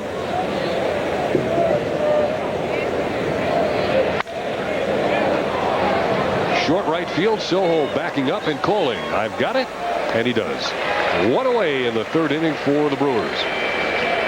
And again, the fact that the Yankees have jumped out 14-1, you can see what Joe Torre is able to do. Andy Fox, and as you mentioned, as well as Ruben Rivera, and also with David Cohn. He threw a lot of pitches in the second inning.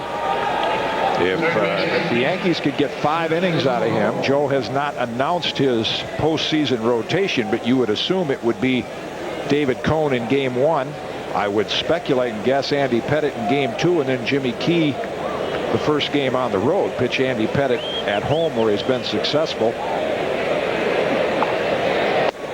That would certainly avoid the added pressure for Andy Pettit of pitching in Texas, before the hometown fans. But and Doc Gooden will probably start on Friday night and get a little indication as to how helpful he could be in postseason. But it will allow Joe Torre to sit down with his pitching staff, and in David Cohn's instance, say, now when would you like to pitch and how many innings? In other words, today is Wednesday. The playoffs start next Tuesday. He pitches 5 innings. Does he just want to throw on the side? You want to come into the game on, say, Saturday and pitch an inning, or just throw in a bullpen? Same way with Andy Pettit. The pitchers can kind of set their throwing schedule according to their own needs and wishes. In the air to right, Ruben Rivera has this one lined up. This is more like a David Cohn kind of inning with fly balls. Well, this is a throwing inning for him. By that I mean he's got a big lead. He's been on the bench a long time, and he just wants to get his rhythm and throw strikes. You're not going to be messing around trying to hit corners right now and sitting in the dugout for a long time. His main concern is just get my rhythm and throw the ball in there and make him hit it. And if you do that to this guy, you usually will. He'll hit it hard and he'll hit it far. He lined out to Tino first time up. Had David Cohn shaking his head after he pulled a fastball too deep into right field that was foul. Wade Boggs has come out of the game. Talking with Pat Kelly. Boggs ended up with a hit and 3 at-bats in 3 innings, so he got almost a full game's worth. Man, Gerald Williams. Yeah, he'd like to be over in that dugout wearing that pinstripes. Players accept trades as a part of the game, but both Bob Wickman and Gerald Williams have talked about how they love being on that ball club, especially when you're on a team that, when they left, it was pretty apparent this ball club was going to win and be in postseason play. Nothing like that for a ball player. You can hit 300 or 50 home runs or get all the individual awards you want, but there is nothing like being a part of a group that started 8 months ago saying, I want to get to the World Series and get one of those rings. And the Yankees apparently are going to be past step 1. And he was such a positive contributor also to the Yankees. Had a lot of playing time in the early part of the season, made the plays in the outfield and made things happen on the bases. Just missed with a fastball. Wow. I take it back. I thought Jim Joyce was more of a pitcher-friendly umpire. That one looked pretty close. David Cohn thought it was.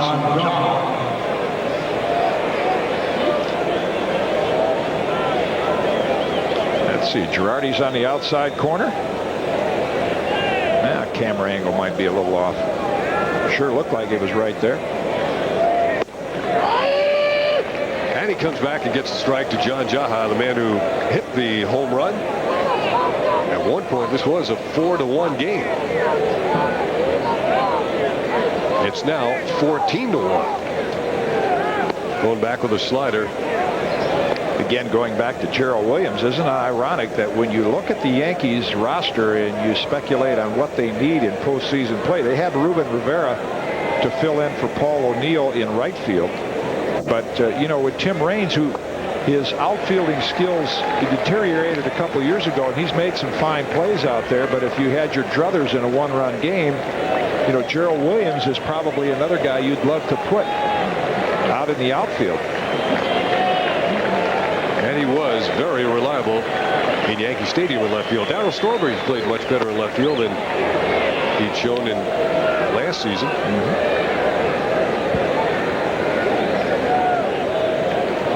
Of course, early in the season, the Yankees had Ruben Sierra out there on a pretty regular basis.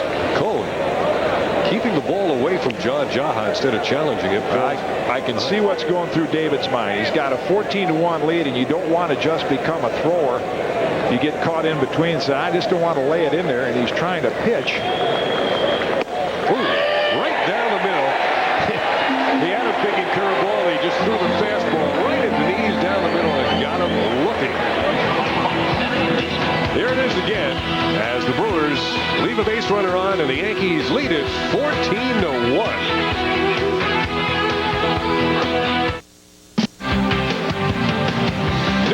Yankees baseball on MSG is being brought to you by Chase. Banking that makes life easier. Chase. The right relationship is everything. Well, it looks like the chase for the American League East title will end here this afternoon at Yankee Stadium, with the Yankees leading at 14-1 against the Milwaukee Brewers. The Yankee win gives them the American League East. And Derek Jeter is up with a base hit already to his credit in this game. It was a 2-run double last time up on the first pitch. Jeter drives one down the right side, out of play. And of course that means that his hitting streak has extended, and as a rookie it is now at 17 games. It was 16 coming into today, and if he goes a couple of more games, he is really approaching all-time status. These are the kind of things that Al Troutwig, see Al be along next inning, but he loves this stuff. If he hits in 18 straight games, the highest rookie hitting streak, Joe D. So if Derek gets he probably won't play game 2, but if he gets a hit tomorrow and Friday in Boston, if he plays, he can pass up Joe D. Of course, in Derek's case and Joe Torre's, he's probably saying, hey, that's fine, get the record, but we'll let Joe D have that record. You get a few days off and rest up for the playoffs. This young, phenomenal player has played more innings at shortstop than any shortstop in the major leagues this year. DJ and Joe D. Yeah. In the same sentence. That? Wow.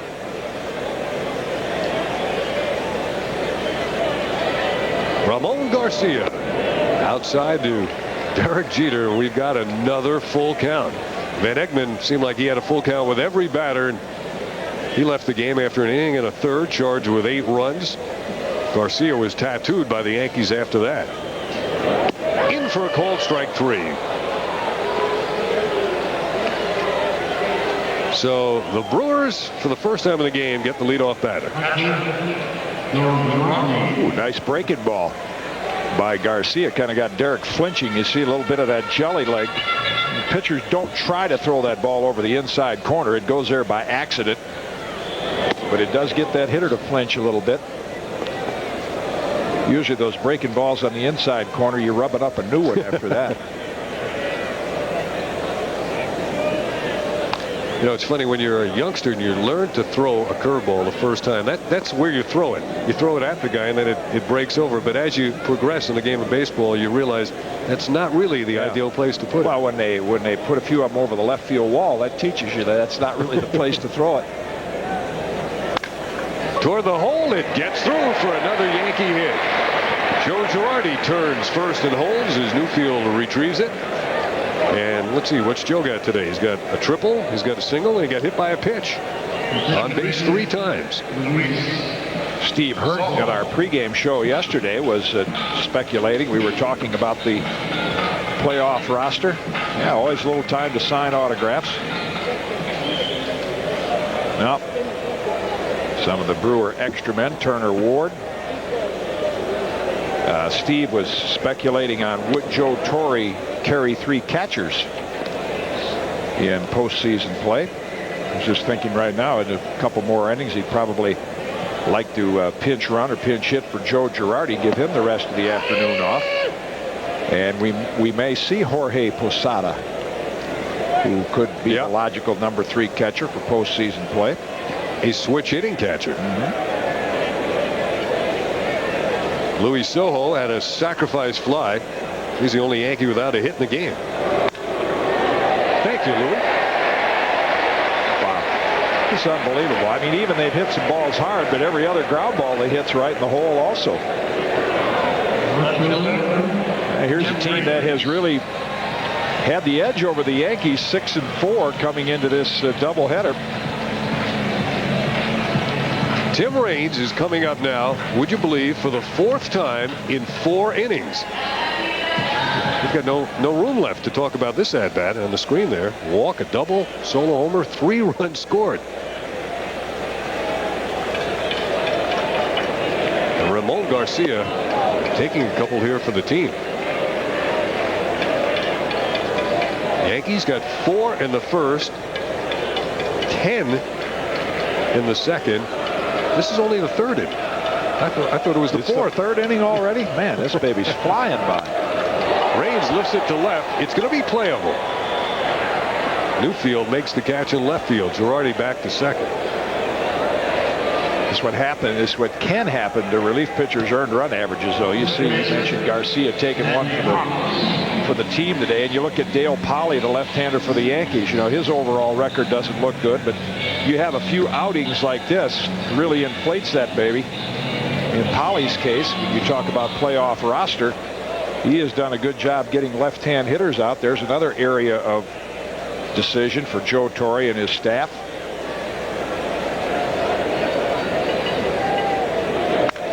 Andy Fox into the right field corner, making a bid. It is foul. Well, Andy got good wood on that one as he turned on it.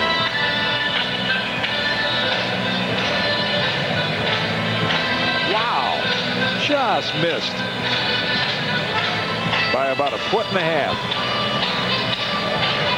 Well, the anticipation was there in the clubhouse today. The eyes are a little wider, concentration's a little better, and then when you get a 14-1 lead, boy, those hands loosen up, you're nice and relaxed, and the bat speed is there, and that is the toughest time to pitch if you're Ramon Garcia.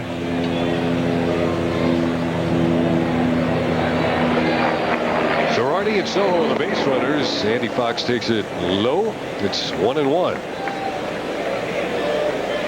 This is the third inning of the first game.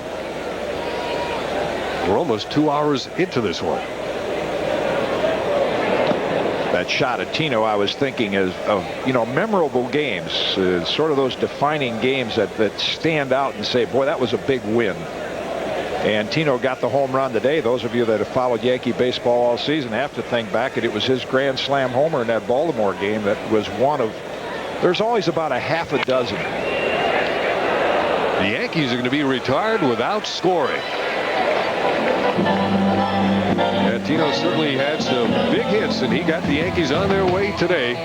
So he's heading out now for the fourth inning with the Yankees leading the Brewers 14-1.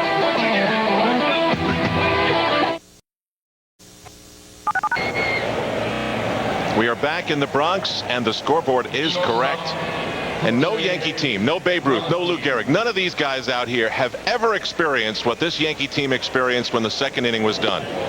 David Cohn with the first pitch to Valentin. The Yankees have never, in their history, through the first 2 innings of a game, scored 14 runs. Never. Not the Babe, not Lou, not Joe D, not Casey, not Miller Huggins, not Joe McCarthy. Ever has anyone, any Yankee team, done that in the first 2 innings. You love that. That's the coolest thing.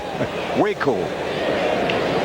How about that? A little Yankee history on this potential clinching day. I'm going to go out on a limb here, Jim. Yeah. Hi, everybody. David Cohn may have blown 2 5-run leads in his career. I don't think he's blowing 14-1. I don't think so. I think what he'd like to do, though, is kind of get a little rhythm and be able to pitch 2 more effective innings and then go ahead and get out of Dodge. You know, sometimes in games like this with a big lead,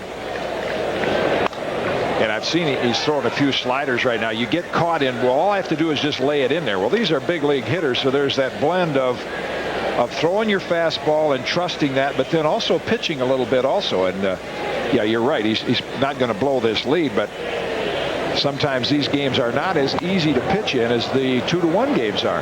Bernie got a late start, and he's not going to get it. Jose Valentin, the shortstop of Milwaukee, with the double to lead off the top of the fourth. All right, so watching David Cohn and his rhythm in these circumstances, one of the subplots of this game. Bernie not even close. Yeah, it's one of those balls hit off the end of the bat right at you, and the center fielder will tell you that's the most difficult ball to judge. You think it's going about 400 feet, that ends up going 250. So now Newfield, the left fielder for Milwaukee. All I could think about was Phil Garner during that Yankee inning. I mean, that just had to drive him bananas. The play in the field, the pitching. Fly ball pretty deep to right field. Ruben Rivera in for Paul O'Neill, who started. He puts it away. A nice fundamental two-hand fashion. Possible play at third is just a bit late. What a throw. Yeah.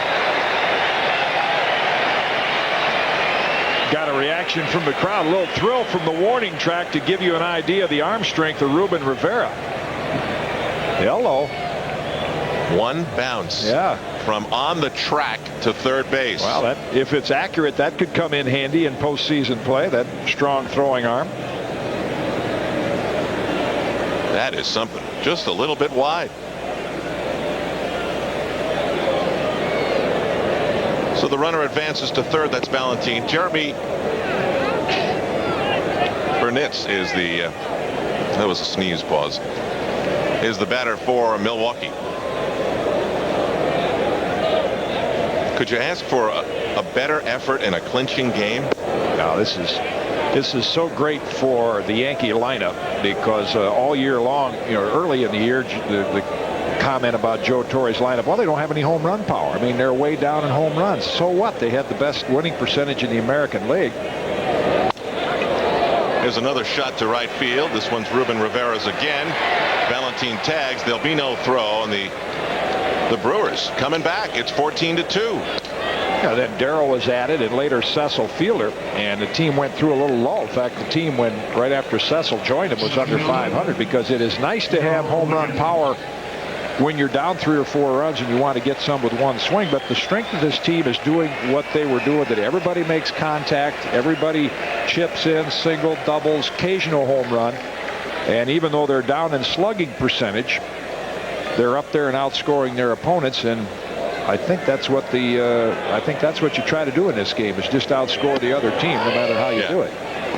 Well, you're looking at a group of men in that Yankee dugout, and I thought they were pretty loose before the game, but it's loosened up even more. There's a sense of accomplishment. Yeah. Put that in there. Sense of relief. And I'm happy for them that they're able to do it this way, because there is no greater feeling and no tougher thing to do, in my mind, than winning a division. What you get in postseason, you're going to see, most of the world is going to be watching. But the toughest thing is when you play 162 games and you have to overcome injuries and highs and lows and slumps, and new players come on the scene. That is a real sense of accomplishing something.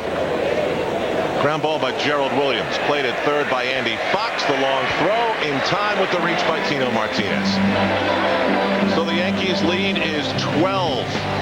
You thinking about the Yankees' future? How about a little Yankees present as well? Ruben Rivera with a rocket throw. One bounce to third. Didn't get the guy, but wow.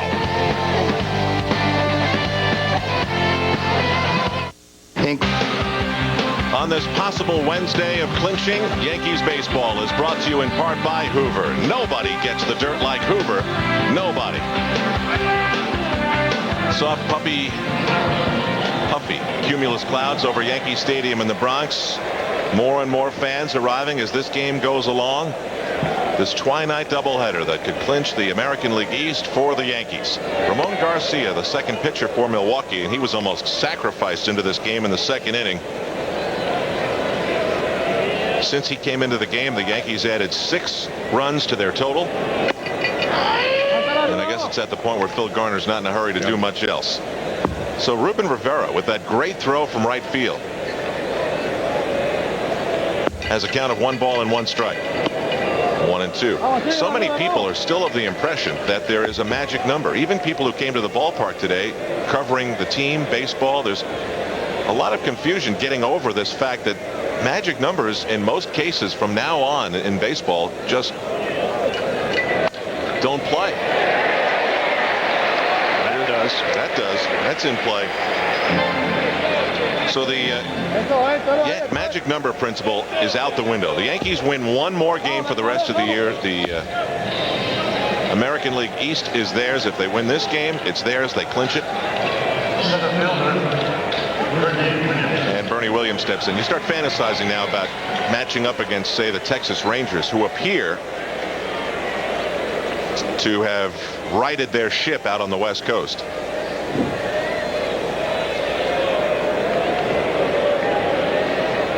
You're going to have to help me out here, I think, pretty soon in the scorecard department. The scorecard's obviously a mess in a situation like this. The Yankees sent 15 batters to the plate in the second inning. But I can read that Bernie's had 2 singles and a couple of RBIs.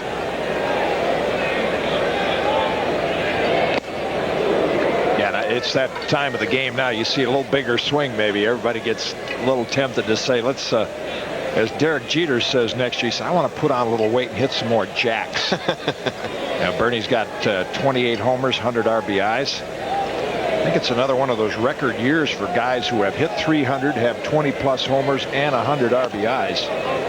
You know, the nice thing from Bernie's standpoint, from a business sense, is that Bernie got the big raise in arbitration. And all it did was raise his level of play. He has been such a major contributor in this month of September. His average fell below 300, went to that cold slump with Paul O'Neill in the month of August.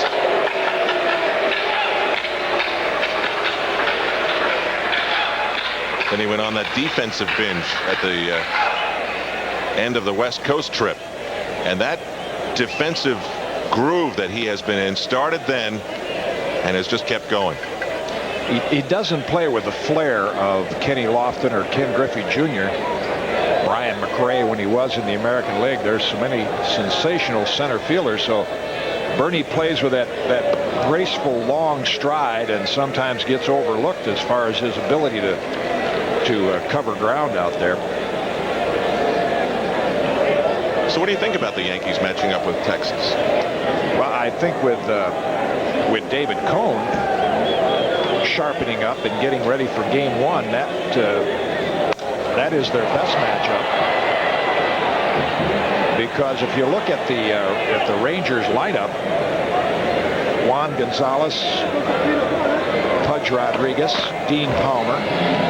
You know, not that Mickey Tettleton from the left side, Will Clark can't do some damage, but I think you're better with with a right-hand pitcher there, so they stack up nicely from that standpoint, and particularly with Rivera and Wetland right-handers coming out of the bullpen against them. Andy Pettit has proved he can get right-handers out anyway with that, with his change. So the Yankees have left-handers in Pettit and Key that can that have the change-up and the off-speed stuff to handle that lineup. Tino goes 1 ball and a strike. Yankees up 14-2 in the bottom of the 4th inning. The first 2 games in that series, if that's what happens after today, would be here at the stadium. Then the next 3 would be at the ballpark in Arlington, for example, if the season ended the way it is now. And the prospect of playing games in Arlington is a lot better than playing them in the Kingdome, I think, from a Yankee standpoint. And I think if the Yankees pitch decently, if David Cone, Andy Pettit, and Jimmy Key pitch decently against Texas, Ken Hill is a standout starter. Pavlik has been tough on the Yankees, but he's been in and out. Change up there. And Bobby Witt has struggled lately. Darren Oliver, the lefty, I would think Johnny Oates would run him out there with all the left-hand hitters. But again, he's not a proven performer in postseason play. He'd probably match up with Jimmy Key. Martinez grounds to second. There's 1 and there's 2. Martinez, who started this whole thing with a 3-run home run back in the 1st inning, grounds out to end it. So we're through 4 in the Bronx. The Yankees 14, the Brewers 2.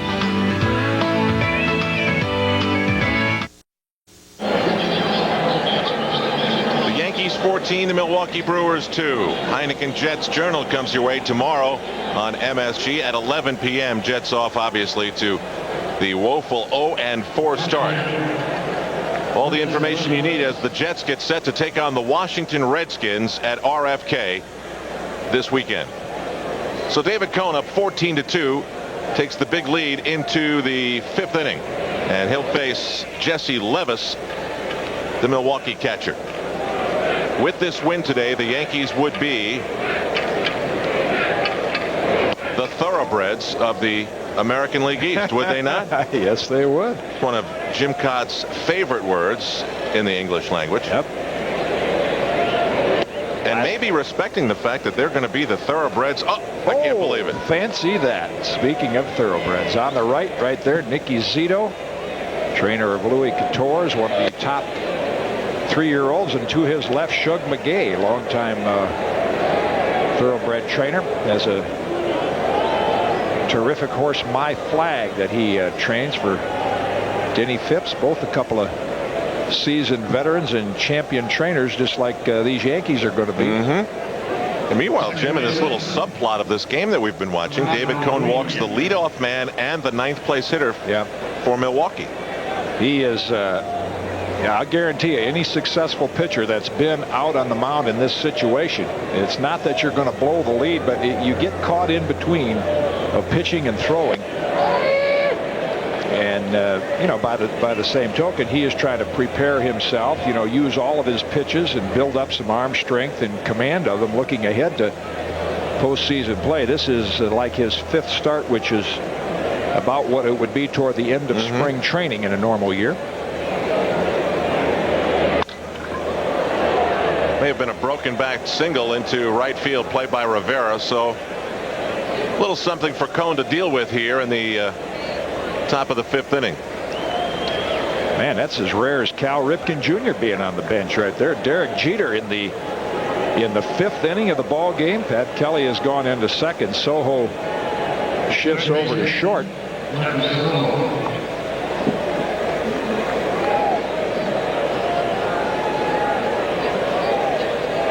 He's played 105 consecutive games, Derek Jeter at shortstop. Jeff Cirillo up with 2 on and nobody out.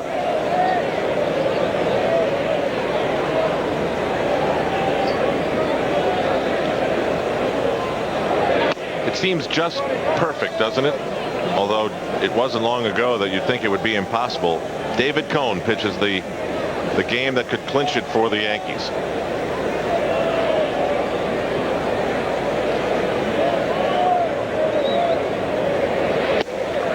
I think even though it is a comfortable lead, that Joe Torre might, you know, because it is the clinching game, as Tony La Russa did the other night with a 7-1 lead. He put Dennis Eckersley in the 9th inning. That he might put Mariano Rivera in for 1 inning and then John Wetland to polish it off, just to keep everything as it was. Just to have them be a part of the clinching game. By the way, you know, we do not have a microphone on Jim Joyce. It sounds like we do. I mean, he is really barking out the strike calls. Well, when they do these surveys with managers, players, and writers, or whoever they contact, he always comes up very high in the rating of American League umpires. He's got that old classic umpire sound. He might even actually say play ball before the game begins. Play ball. Jeff Cirillo is struck out by David Cone. So the first out of the 5th. That's what David Cone needed, a couple of base runners to get him in the frame of mind of pitching, and he gets Cirillo to chase that good sidearm breaking ball outside the strike zone.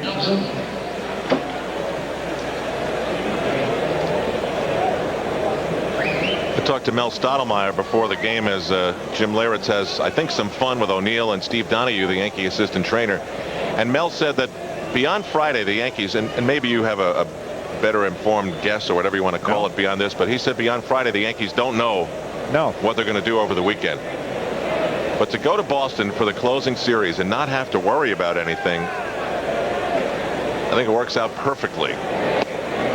Couldn't be better for Joe Torre. He has not, at least publicly, talked you know, a great deal about his postseason roster. That you can have some fun with, speculating as to who you would put on there or leave off. Line drive, right field. Ruben Rivera won't get there. They're going to hold the runner at third, and the Brewers are going to have bases loaded and 1 out. The single by Nilsson brings up Jaha, who had a leadoff home run back in the 2nd inning.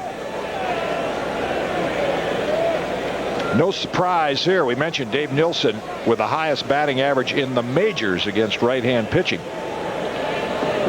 And Ruben plays it conservatively on a hop. You know, 14-2 seems to be totally out of reach for the Milwaukee Brewers, but they score a ton of runs. Yep. You watch the Oakland A's go up, what was it, 13-2 over Seattle, and Seattle lost that game 13-12.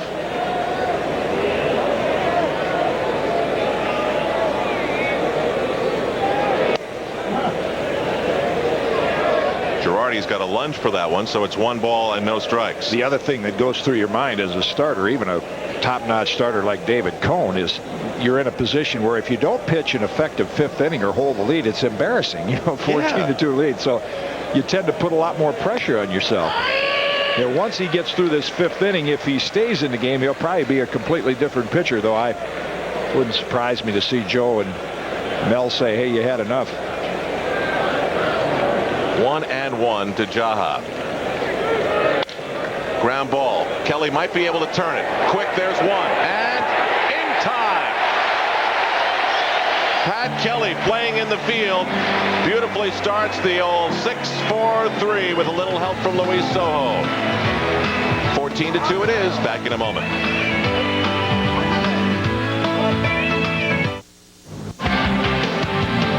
New York Yankees Rush Hour Baseball, brought to you in part by Jeep and Eagle and your Tri-State Jeep and Eagle dealers. There's only one Jeep, and it's only at your Tri-State Jeep and Eagle dealers. Look at that Deegan traffic go at 6:09. Al Trautwig along with Jim Cott, Dave Cohen back later. The Yankees hold on to this lead, which is 12 runs. They'll win the American League East. Darryl Strawberry leads it off against Ramon Garcia. Well, you are multi-talented. I mean, you give the weather with those cumulus nimbus, and then now the up-to-date traffic report. I turn on my TV about 9 o'clock this morning on what is becoming one of my favorite channels, Classic Sports, and you got a little tot. A baby. Yeah. Was that one on today? Introducing the Ted Williams piece on Hitting with Tom Seaver. What a great spot that was. She sneezes, and you said, this is nothing to sneeze at. And they go to the Ted Williams field. There's Mel Stottlemyre talking it over with David Cohn. Looks like they're talking more inside pitching than whether he'll stay in or not. Darryl sends a monstrous shot to center field at the wall. Caught by Gerald Williams. Wow, did that thing have some hang time. Darryl, who crushed a double to the left center field gap back in the 2nd inning, singled in the 1st. He's getting good wood on the ball.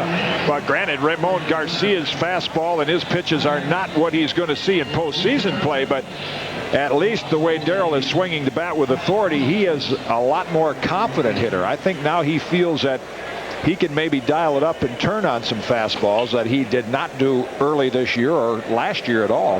About 2 feet from becoming a home run. Pat Kelly getting an at bat now, giving Derek Jeter a rest at shortstop. Yankees up 14-2. Jim, it strikes me about the only thing that could derail Joe Torre's plan to get big-time rest for a lot of people this weekend is if the Red Sox continue to pressure Baltimore, and those games are critical, and Joe's got to uphold the integrity of the game the same way that was done when Cito Gaston and the Toronto Blue Jays played the Yankees and the other teams that were in the pennant race. But I talked to Joe about that, and I think he's right, and I think all other managers would understand. He said, we have done what we set out to do, and if we go ahead and win this American League East, I need to rest my players and prepare for postseason play. And he'll play, I'm sure, Boggs and Derek, some of these guys, 4 or 5 innings just to keep them sharp. But you may see Mike Aldrete in there at first base and some of the extra men. I don't think he owes the league anything in terms of playing his regulars every inning, every day. These guys have played 150-some games to win a championship, and their job is to prepare for postseason play. And I think that Davey Johnson and Kevin Kennedy and every other manager understands that they would do the same thing. It'll be 150 straight days in first place for the Yankees. Kelly is called out on strikes. A couple of innings ago, Al, I mentioned there's maybe a half a dozen games that stand out in a season, and you look back and you say, okay, you win 90 or 91. They're all important, but there are some that just jump out and say, boy, that was a big one. I mentioned Tino's grand slam. The other one that stands out in my mind is, and there again is the contribution of Andy Fox, a guy that's hitting $190, goes into pinch run 20, 25 times a year, plays in the field. But he hustled out a ground ball in Chicago when the Yankees were down by 8 runs to Alex Fernandez. Hustled out a ground ball and turned it into a big inning, and lo and behold, the Yankees came back and won. That's another one that kind of stands out as a game that they didn't think they would win, and thanks to some hustle from that young guy, they turned around and got a W. Do you think that dropped ball the other night sort of hurt him in terms of confidence, big situation, postseason play in Joe Torre's eyes? I don't think so. It was an error of enthusiasm. I think that's where, where Zim comes into play, where he can communicate, and Willie Randolph as well, to infielders, and I think Andy, he realizes now he played that ball a little too aggressively, but Joe Girardi lines out to second base. Girardi already had 2 hits in the game, and that'll do it. Ramon Garcia gets the Yankees 1-2-3. How about that? David Cone back for the 6th, up by a dozen.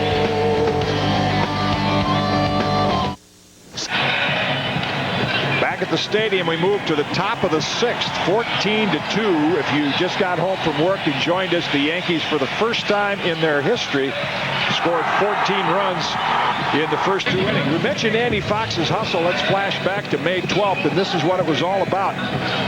Last out of the inning, and no, Andy Fox points down there, and as our old buddy Bob Uecker, who happens to be in the stadium today, Fox's foot hits the bag. Frank Thomas's doesn't. That opened up a chance for the Yankees to score a big, and Uecker would say, he missed the bag, he missed the bag. And Looks like he's reading the Daily News while he's on the air. And Thomas did miss the bag, and the Yankees came back from an 8-run deficit and won that ball game. So David Cone's still on the mound trying to get Jose Valentin out for the first time today. Good breaking ball there. See, I would think would be a little more relaxed pitcher this inning now that he's got that 5 in the books and a comfortable lead. You talk about just being able to go out there and throw. Good pitch there, just misses 1 and 2. You know, most people think Bob Uecker would be an absolute riot to listen to on the radio all the time, but when you go to Milwaukee and hear him, he's very serious. I mean, there's not a whole lot of one-liners being tossed around. He is a Brewer man. There's Tony with a good pitch right on the outside corner, and he gets Valentin to lead off the 6th. Here's one of the things I love about David Cone. Jaha homers in the 2nd, next at bat, strikes him out. Valentin doubles in the 4th, and what does he do right here next at bat? Strikes him out. I'd like to think it's called revenge. Or adjustment. Good breaking ball there in for a strike. Well, the fact Jim Joyce is going to have a sore throat when this game is over. Mark Newfield was a top prospect with the Seattle Mariners. He and Ron Vallone went to the Padres for Andy Bennis, and then in turn they come to the Brewers for Greg Vaughn. So a top prospect, but he's already been traded a couple of times. Good breaking ball there. Big difference now between David Cone in the 6th inning and what he was in the 3rd, 4th, and 5th.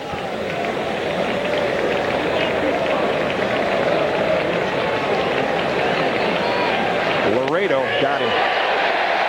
Yep, he's on track now. He got through that anxious 5th inning. And he's going to try to go out of this game in typical David Cone style. Oh, Jimmy, you called this one right on the corner. You talk about control. That's exactly where David Cone wanted to put this pitch. I mean, exactly. Back-to-back strikeouts. And we're all over it from every angle. Jeremy Burnitz, the ex-Met, steps in, talking about matching up with the Rangers and how David Cone, being a right-hand pitcher, can have a better percentage against Juan Gonzalez. That's in for a strike, and Ivan Rodriguez. And don't forget that lefties are only hitting $188 against David Cone. Right. When I first heard about Coney back in the mid-'80s from our colleague Tim McCarver doing Mets games, that's just a little low, 2-1.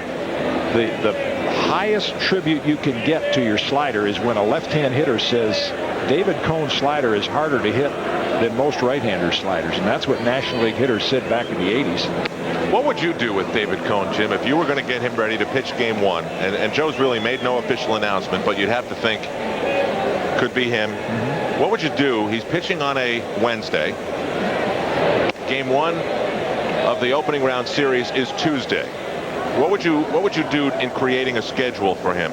I would sit down with David Cohn and say, what would you like to do? I mean, nobody knows David Cohn. Mel Stottlemyre and Joe Torre know him, but nobody knows how David Cohn's arm and body feels any better than he does. So I would go to him and say, look, here's the deal. You're going to pitch Tuesday. You pitched 6 innings today. And what would you like for your throwing program?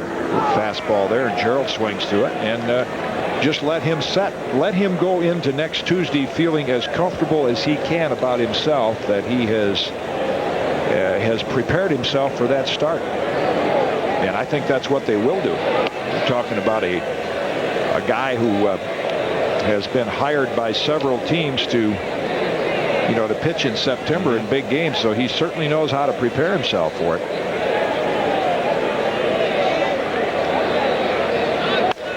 In the air to right, Ruben Rivera will drift back near the track and put it away. So David Cohn issues a 2-out walk, but has by far his most effective inning since the first. 5.5. The Yankees are 9 outs away from clinching the American League East. Back after this.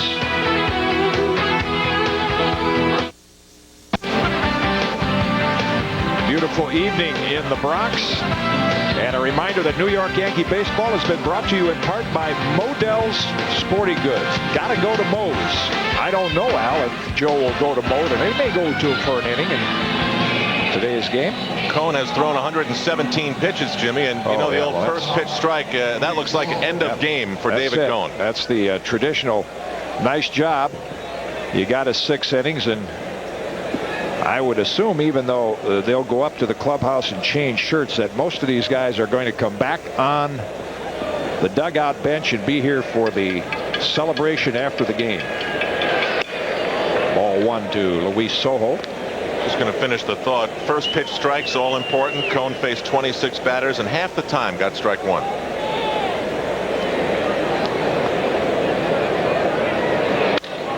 Ripped but foul down the left field line. Sojo, a knock in today's game. He wasn't a part of the big 10-run second inning, but he got a hit in the 3rd inning. There's David getting congratulations. Ice the arm down, come back out and celebrate with the troops. My guess is it'll be a lot like Toronto. Even though that went down to the wire, was filled with a little bit more tension. That clubhouse celebration at the Sky Dome last year when the Yankees clinched the wild card was very upbeat but very reserved at the same time. And I think the character of this team is very similar. Do you agree? Popped up shortstop to a point. Valentine's there to put that away. There is a little more, I think, satisfaction, and there will be, check that, Mark Loretta has gone in to play shortstop for the Brewers. A little more emotion and a little more feeling of accomplishment in winning the division. Being in first place? Yeah, okay. I believe, because it's something that they got there. I think you mentioned the last day of April. They have held it for 150 days now. You know why? You bring me over to your side of thinking an awful lot, but I think you're right, and I think the one major reason Happy to hear that. Is that last year the goal was not to win the wild card. The goal was to win first place, and you came up a bit short, and you settled for what you got. This team, the goal was to win first place, and you did achieve your goal. So in that sense, I think what you're saying is very, very accurate. Plus, I think, in all honesty, when the season opened, everyone thought, and I certainly did, that Baltimore was a stronger team when you looked at the personnel, and no one really knew. There were a lot of question marks. One in the batter's box right now, and he didn't even play for half the year. How was this team going to come together? Jimmy Key, he wasn't going to be back till after the All-Star break. Was Doc Gooden going to win 11 games? Nobody could have predicted that, except George Steinbrenner felt pretty strong about the fact that he would win 10 or 12. And so Joe Torre, learning his personnel along with Mel Stottlemyre for the first time he's been with him, there was no way to predict that this team was going to play this well.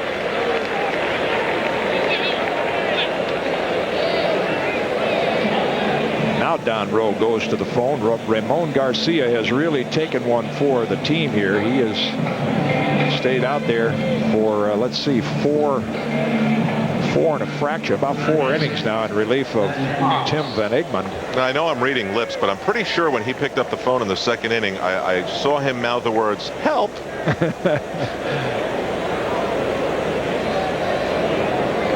Andy Fox takes low for a ball.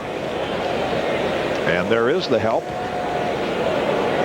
as Reyes begins to loosen in the Brewers bullpen. Bobby Wickman in the background.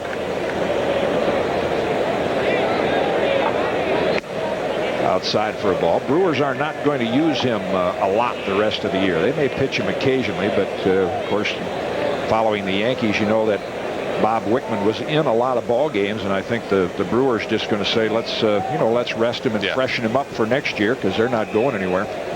We did get the press release from American League President Gene Budig, and his office announcing today that the resolution of the dispute between the Brewers and the Yankees will take place on the 28th of October.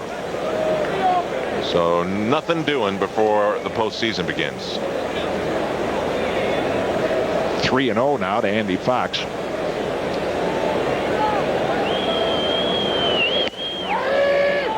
In for a strike. So now you set your roster, the playoff roster, before the first series, and then you can adjust after the series is over. Right, after each series is completed. So it's incumbent upon the guys who don't make it on the postseason roster to stay with the team, stay in shape, take batting practice, be ready.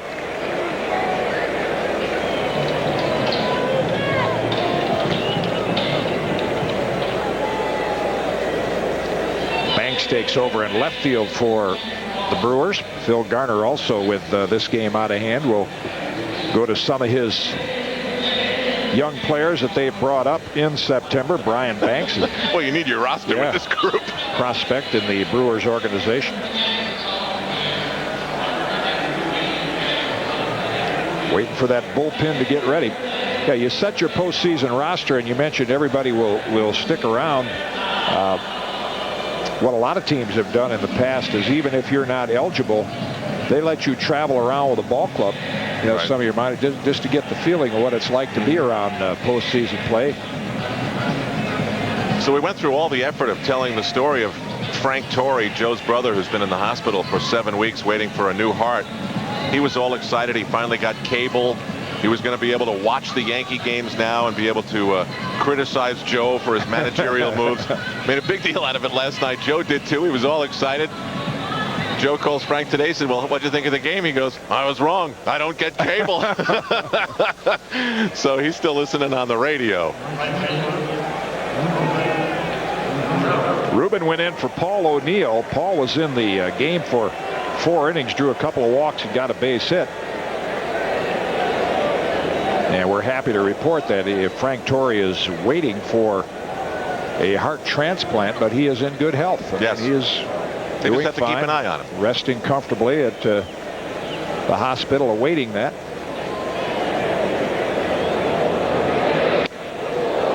Inside for a ball. Well, again, we mentioned early in the game, there's not going to be a huge crowd here tonight, but the fact that this game has taken a long time, and those that held tickets for the 7:30 game will start to arrive.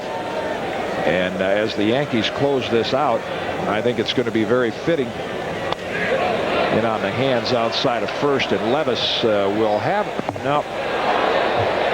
top step, but gives up on it a little quickly. You know, Jimmy, when you come to Yankee Stadium early and you see people sitting in the upper reaches of the grandstand, it's going to be a big crowd. They just do not allow people to sit up there way up by themselves. I'm talking like up here. They just don't let you sit up there by yourself unless those tickets are sold for the night. So you think by 7:30, which would be about clinch time, the way this game is going, we'll have a nice house here. Yes. I bet it's over 40, well over 40. Good fastball into Rivera, 1-2. Because, you know, with Ruben, Jim, he represents a whole new look to this Yankee team. And there you see some of the euchre seats, as they're called, appropriate for this game. Now, they play a lot of the salsa music in the locker room, and that whole corner of the Yankee clubhouse that used to be dominated by Don Mattingly, is now taken over by Ricky Bonas and by Luis Sojo and Mariano Rivera and George Posada. And it's a significant change in the look of this team in the field. I think it's perfect that it coincides with the Spanish broadcasts that we're making available on some of the cable systems here in New York. And I know out in the bleacher seats, some of the fans from the neighborhood are coming out. They bring a lot of that spirit. It's really changed the look of the team and the feel of the ballpark and so forth. There they are. And they got a great chess game going in that corner too. Well, you don't know what game you're going to see anymore in the clubhouse. That when I saw dominoes being played the other day, I said, "Oh, bridge." It's bridge. Dominoes. It's chess. It's dominoes. What am I missing? Those are the big three right now. I thought I caught some cribbage here a while back. Cribbage? Yeah. See, I would never be able to be a baseball player. I don't know how to play any one of those games. You just study video, work on your hitting. 2-2 here with 1 out. And nice job by Levis to block that one, but the count has gone full. Wait a minute. You want me to study bridge videos? No, hitting. Oh, hitting. Yeah. You mean that'll get me to the clubhouse, and then I could do the bridge thing. Yeah. Yeah. First things first. Work on your hitting, and then when you got that down, then you move into bridge. Some of the other games. Fox is at first. Raines is at second. And this is ripped down the left field line, and it's fair. Yankees are going to tack on at least one. Fox being held at third, and Ruben Rivera shows you a little bit of that live bat and live body that the Yankees expect to see a lot of in upcoming years. Well, every position in the batting order has a hit. Ruben Rivera's got 2 himself, a single and a double. He ripped that ball, and the nice thing about it is that as the crowd builds, these moments are going to sound the way they should sound. I mean, it's really too bad for Yankee fans and the players that this huge roar that we've come to love here in the month of September didn't exist when they blew this game open in the second inning. So Ruben shows the long arm from right field. He shows the power with the bat. He's making his little postseason statement with his contributions. The diving catch in Detroit. And with that double, he drives Ramon Garcia from the mound with 1 out in the 6th here as Al Reyes will come in and take over the pitching. 15-2. The Yankees on their way to wrapping up the American League East. Back after this. 15-2 Yankees, 1 out in the bottom of the 6th, and Yankee Fans MSG Network has joined forces with Cablevision of New York City and parts of Brooklyn and the Bronx, and also in Yonkers on channel 34 to telecast Yankee games in Spanish audio for the remainder of the season using the SAP secondary audio programming feature on your TV. For information on how to use that SAP, consult your TV manual, and Al was just referring to that a moment ago with the percentage of Latin players. I'm not sure of the man on the right, but on the left is Armando Talavera, one of the broadcasters, along with Renato Morphy and Billy Baroa. And as someone said to me about the SAP button, if you're someone who wants to hear SAP, you know exactly how to do it. Good. Well, they can hear Bernie, both ways. He can speak a little Spanish and English to them, as well as hit from both sides of the plate. Yeah, a lot of Yankees could go in that booth over there, as a matter of fact. Al Reyes is the new Milwaukee pitcher. The Rule 5 pitcher that they picked up from the Montreal Expos. And he's in Class A ball this year. You can see by that line, he has just been called up.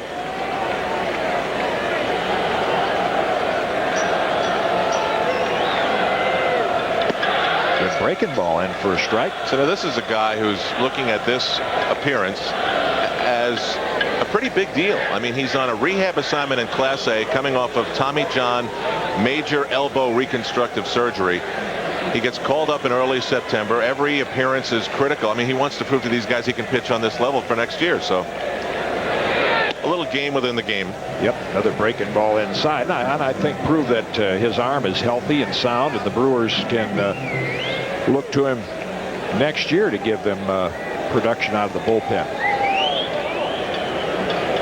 From San Cristobal in the Dominican Republic. Good. fastball there, inside corner. A little animation on the mound to go with it. 25 years old.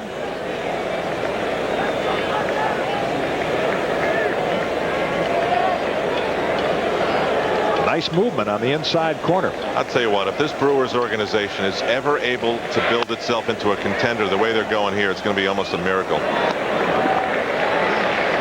Bernie grounds out, second out of the inning. Fox scores, make it 16-2, and Bernie jacks that RBI total up a little more. If you joined us late, he hit the 100 plateau today. Yeah, it's pretty tough in that market to be able to. That's where Yankee fans get spoiled. You know, every year they get the necessary free agents and the players to at least give yourself a chance to win. Here's Tino, who got things started in the first inning. We talked about his lack of power production, and he hits a 3-run homer in the first inning to get the Yankees on the board. That's fouled out of play for strike one.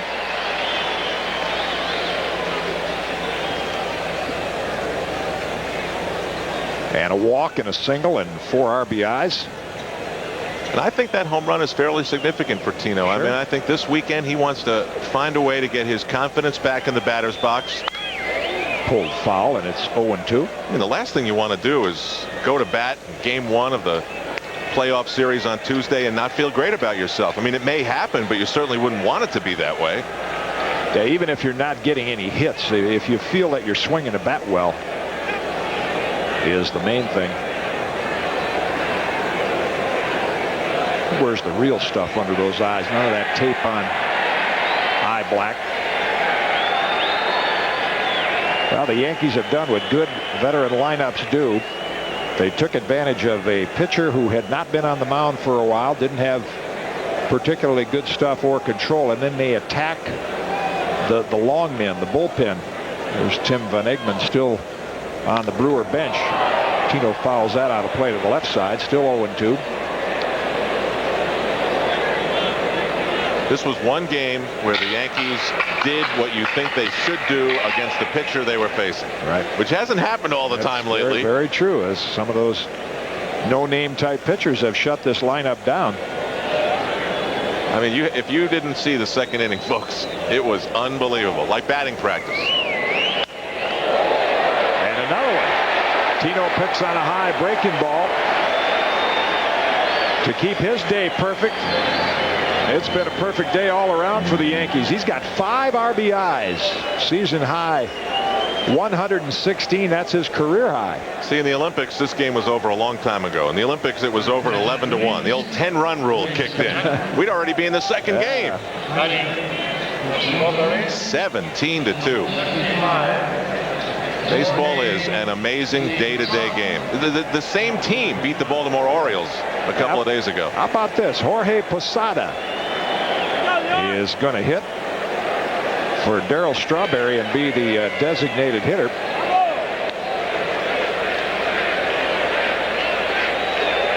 Switch hitting catcher. Just a pair of at-bats. Of course, he was on the postseason roster last year. Got a chance to go in and pinch run. 0-2. Well, the one thing this game has done is it allowed those guys down on the bench to start thinking about, building. There's no tension involved in this game. No. If we're going to win, it's just, they can sit there and think back on all the games this year and the good times they had building up this lead and know that they're going to close it out. Well, you'll have a lot of fun on the no, you won't be in any post-game show between games. You'll just be back here with us. We'll do a little something after the Yankees clinch. Dave Cohen will be back in the 7th. The Yankees lead it in a big way, 17-2.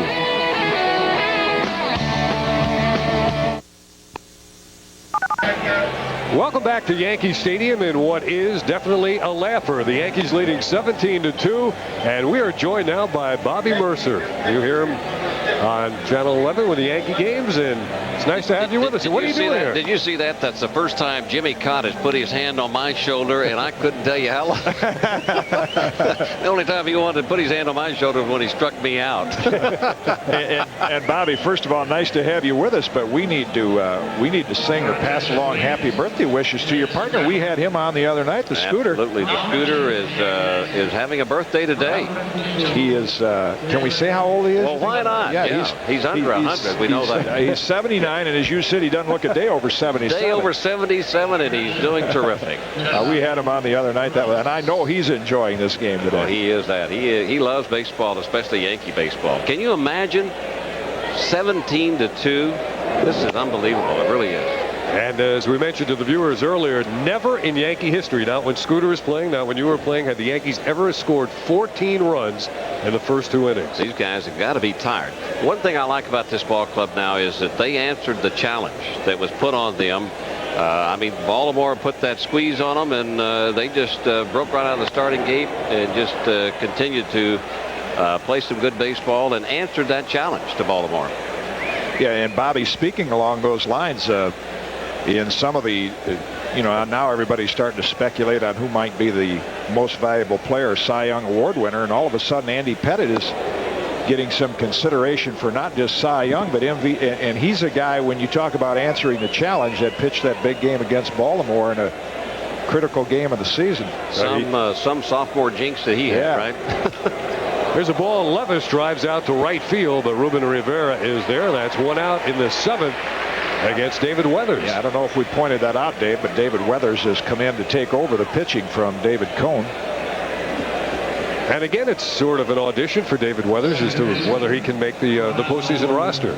A lot of question marks there for postseason at this present time, and I've been reading in the papers. I've been to the stadium very much, but Doc Gooden is kind of on the bubble right now, depending on how he pitches his next time out against Boston, I suppose. I would think so. I mean, sentimentally, I know they'd like to have him on the roster, but realistically, when you look at teams you have to match up with, you look at Cone, Pettitte, and Key, and then Kenny Rogers is a guy that can either start, but he can also come out of the bullpen, get a left-hand hitter out. May not need 4 starters in the postseason. Yeah, they're having fun. That's what you do when you're leading 17-2 and about ready to clinch your division. You find other ways to amuse yourself. I was talking with Paul O'Neill and Mariano Duncan before the game, both who have been on championship teams, and of the division winners and pennant winners I've been, it just seems like you're happy to win, but it happens on the road all the time. So this is going to be fun for these guys to do it at home. Pat Kelly with the easy ground ball by Fernando Vina, and the Yankees have retired the first 2 here in the 7th inning. Bobby, we've been conducting a poll here for Yankee most valuable player amongst our viewing audience, and they've been able to write in and email us. And some of the candidates, obviously Jeter, Rivera, Pettitte, Tino Martinez, Bernie Williams. I don't know if we got your email yet, but who would your vote go to? I got to tell you, it's very hard to pick a most valuable player on this ball club. There have been so many guys come to the front in that category. When you take a look at Mariano Rivera and what he has done out of the bullpen, your applause is his only reward this year based on the position that he is in, but he certainly has been a most valuable player for this ball club. Who could have ever predicted what Derek Jeter has done at shortstop? I mean, who could have ever predicted that? The Yankees knew that this young man had all kinds of talent, and normally it takes a young player like that a year to get his feet firmly planted on the ground, but he has been a most valuable player. Bernie Williams has come into his own. I mean, he's a superstar in his own right. This ball club is really strong up the middle, and they've got some good young talent. Ruben Rivera, I mean, look what he is. He's got his attitude straightened out again now, and he's playing some fabulous baseball. Yeah. What do you do with Ruben Rivera come next season now? Reigns with a strong finish to this year. O'Neill back, Bernie Williams back. Well, it's a great problem to have if you're an organizational guy. Well, and going back to Jeter, Bobby, you know from being an everyday player, sometime in September you start wearing down a little. He's getting stronger, and he's never played this many innings. Well, I still, those two are at the top, but they haven't had to do without Derek Jeter. Fortunately, I don't know whether it'd be without him, but in Mariano Rivera, there's no question in my mind that you could make a case for co-MVPs with those two. I think about a month ago I would have put Mariano Rivera first. I think right now I put them both about even. I certainly have to agree with you.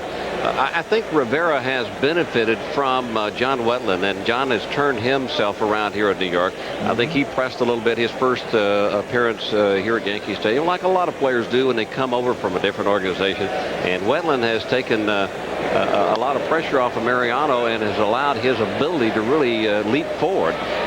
Bobby, you've seen a lot of managers come through New York at Joe Torre's first season, and it's remarkable the way he has handled adversity this season and the mood that he has set for the club.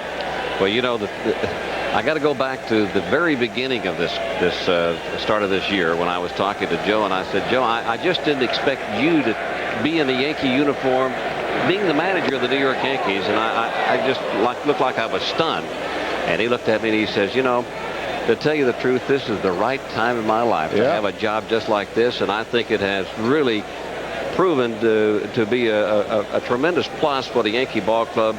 He's a player's manager. He's strong enough, and he's got a lot of respect from his players, and he's a good baseball man, and it's the right time in his life to be a part of the Yankee ball club and be the manager. And he's a New York guy. And he's a New York guy.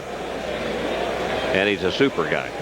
There's a guy from Australia having a terrific year, Dave Nilsson against David Weathers. We were talking about rookie shortstops. Jeter having a great year. You can identify with that. You know, you play a great shortstop. You can identify with being a rookie shortstop. Yes, I can.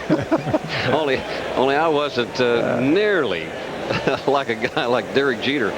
I had a good arm, and I certainly proved it most of the time by killing a few people behind first base in the stands. Mickey did that too, didn't he? Yeah.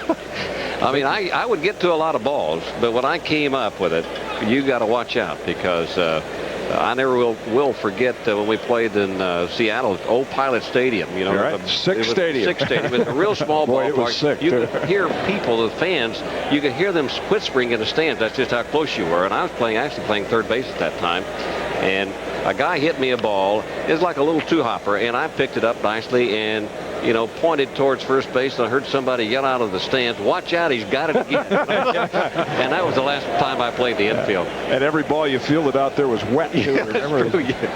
Well, Frank Howard could hit some balls out of that ballpark, couldn't he? By the way, before I forget, one of the most enjoyable broadcasts we've had this year was Old Timers Day, when you had the wireless mic on. Yeah. Out there in right field and at the plate with... I tell you what, it is a lot of fun. Of course, Reggie couldn't have hit that home run unless he had some protection in mind. But it's a lot of fun being an old timer, as Cotton are anyway. With gray hair, I am. Where's your gray hair at? You don't have any gray hair. That's there. Man, oh man. Uke always kids me. You're the one that gave me most of this. Uke always kids me about using Cordovan shoe polish covered up. Hard hit ball, but right at Pat Kelly, and he'll make the play, and the Yankees take care of the Milwaukee Brewers here in the top of the 7th inning. Bobby, if you can you hang around and I'll hang around help us through this first game with the Yankees comfortably in front, 17-2.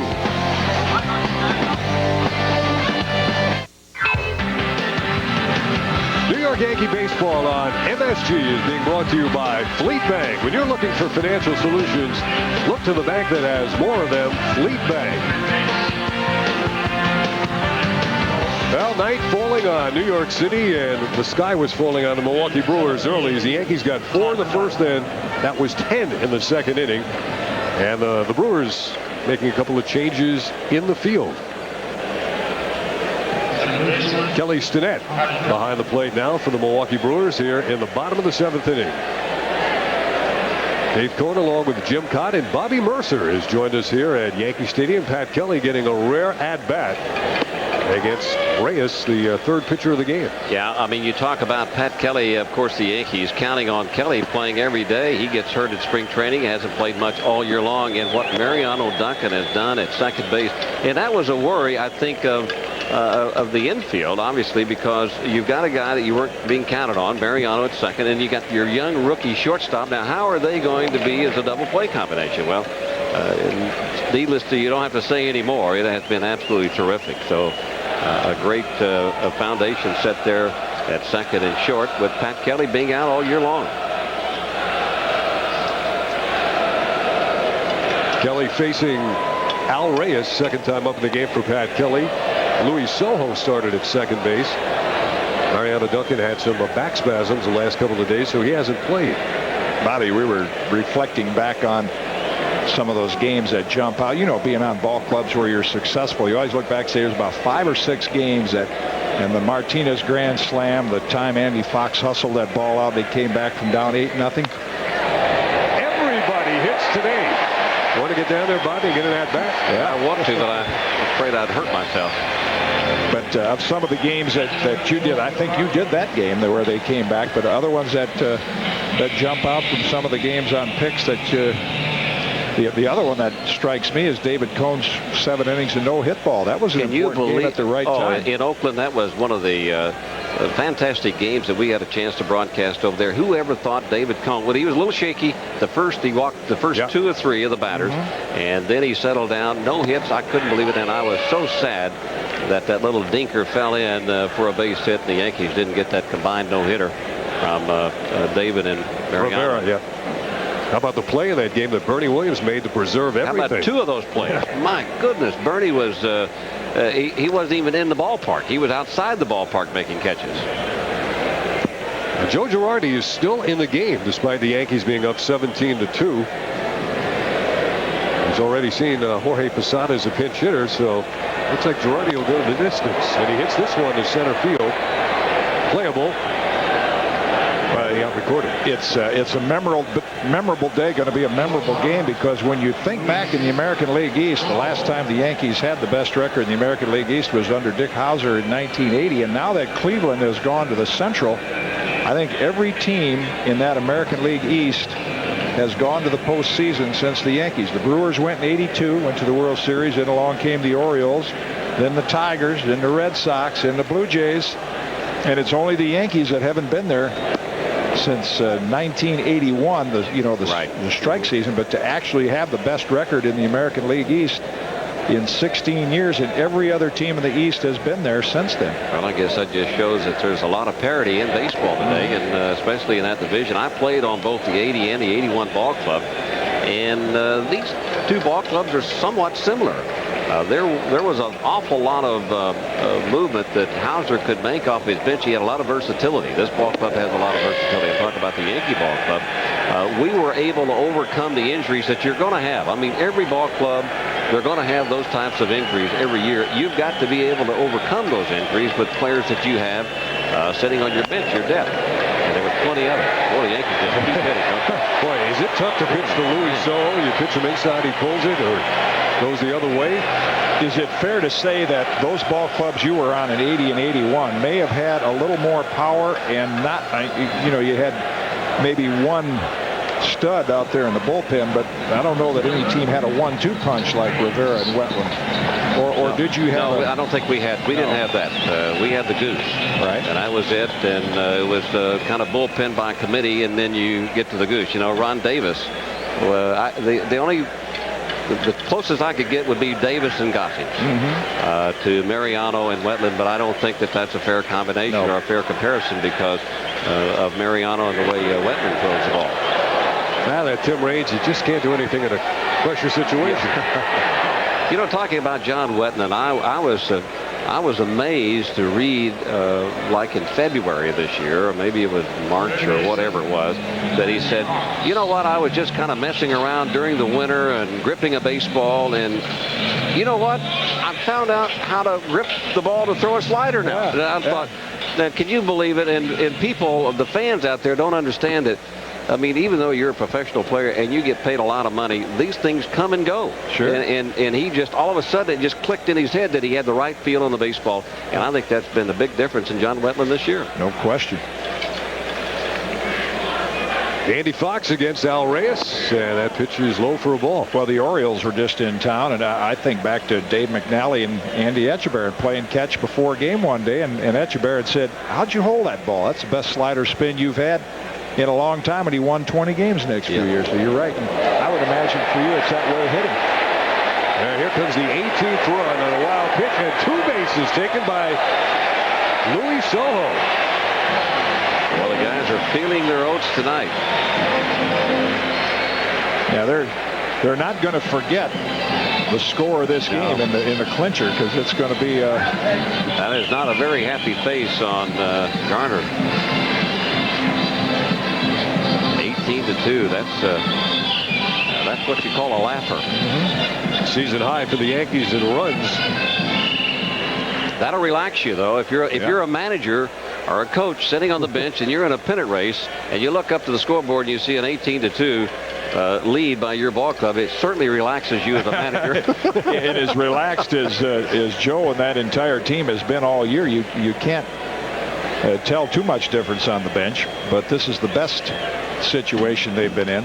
And you can imagine now these last 2 innings, the emotions that they'll go through down on that bench. I was telling Dave and Al earlier in the game, and you've been on ball clubs like that the toughest thing to do is win a division because of how long it takes and how many games you play. And when you do that, you really feel like you've done something. Postseason play, you get a lucky break or a hot pitcher and you can win, but the division, boy, you've got to do it over a long period of time.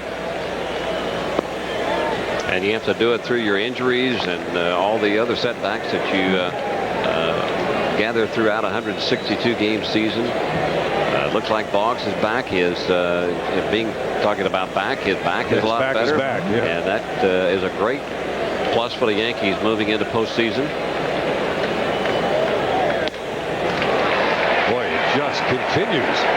A walk to Andy Fox coming with 2 outs. Runners at first and third. Tino Martinez with a huge afternoon. 3-run home run early on. Andy Pettit playing to the camera. Wow. It's that time. It's the time of the year when you're ahead 18-2 and you're going to be the Cy Young Award winner and win a division. I think you got a right to peek in. And I mean, there are guys on last place clubs that don't do anything that play to the camera. I wish he'd have gotten the last 2 decisions. Yeah. Pitch well enough to earn a win in each. No doubt about it. Well, we've seen just about everybody except for this guy, Big Daddy.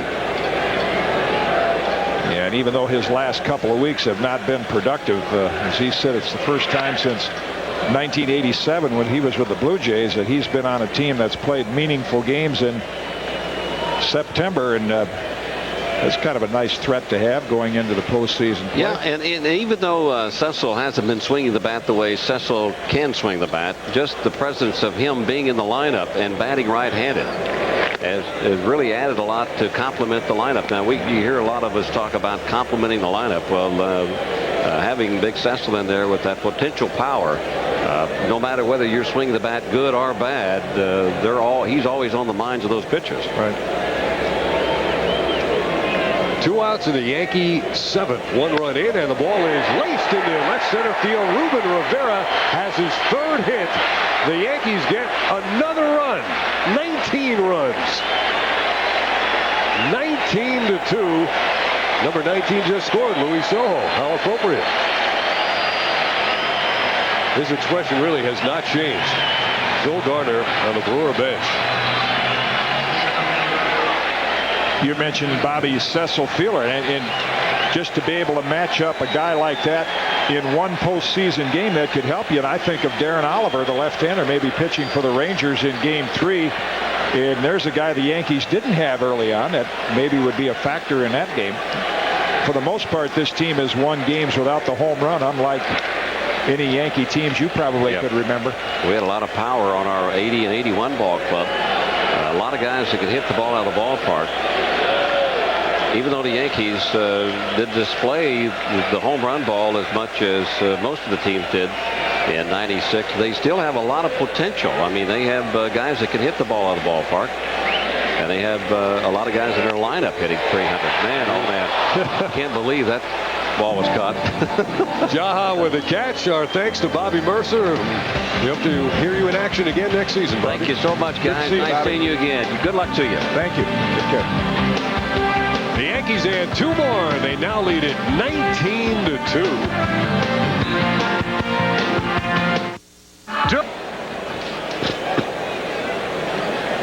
Well, the Yankees are 6 outs away from clinching the American League East.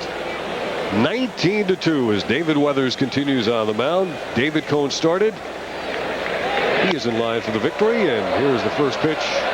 Popped in the air, playable for Tino Martinez down the first base line. One up and one down as they get John Jaha, who had homered earlier. Now, let's look at the Modell's pitching comparison. David Cone started. Tim Van Ekman was on the mound for the Milwaukee Brewers. He lasted an inning and a third, and he was charged with 7 earned runs, didn't strike out a man. Only gave up 4 hits, but he had trouble with walks, and even the outs he got, he was really hit hard. Meanwhile, David Cone allowed only 2 earned runs, 6 strikeouts. A little bit wild. He had 5 walks. Yeah, and I think a lot of that was not making excuses for David Cone, but from having been in that position with a huge lead early in the game, you get caught in between pitching and throwing. And I thought, at least from the outset, his stuff was much better today than in recent starts. The only way to find out if I read that right is to talk to David tomorrow. But I think he's on the upswing now in his 5th start since coming back. Wow, Weathers blows away Mark Loretta. These are important outs for David Weathers, who he's looked like a much improved pitcher since he's come back. Well, you mentioned, Dave, I think that there are some decisions to be made, and he has gotten some big outs with that moving fastball. You've got a guy with that kind of movement that can throw it in the strike zone, sinker, slider. He was trying to show Joe Torre, Mel Stottlemyre, he'd like to be on that postseason roster.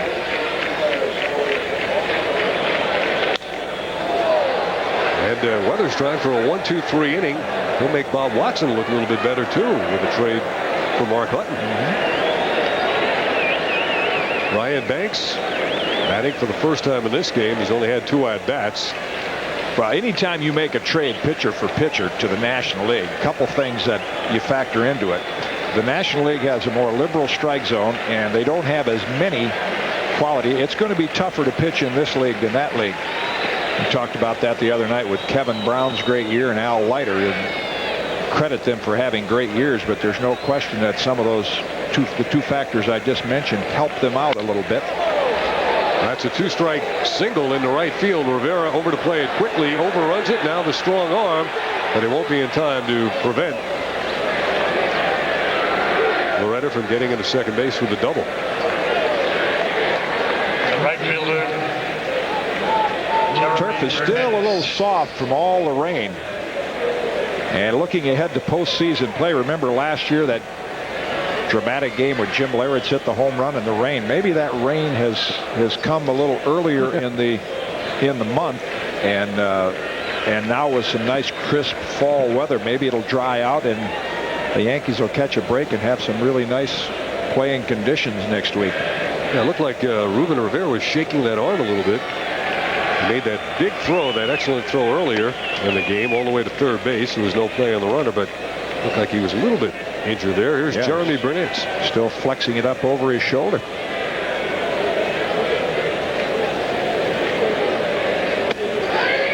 I look at Jeremy Burnett, and I'm reminded slightly of Rusty Stock. Yeah, they're and in anticipation of what fans might do when the Yankees wrap this up.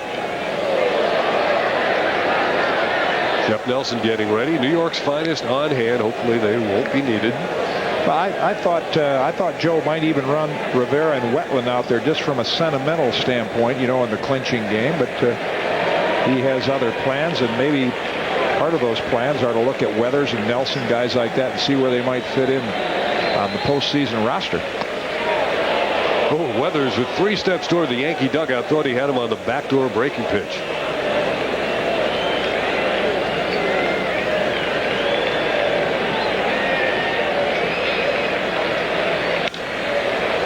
Burnett hangs in there.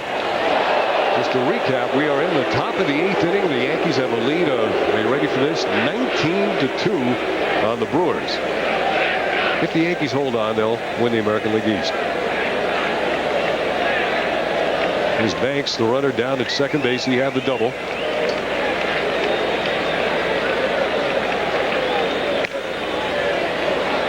And David Weathers now runs the count full.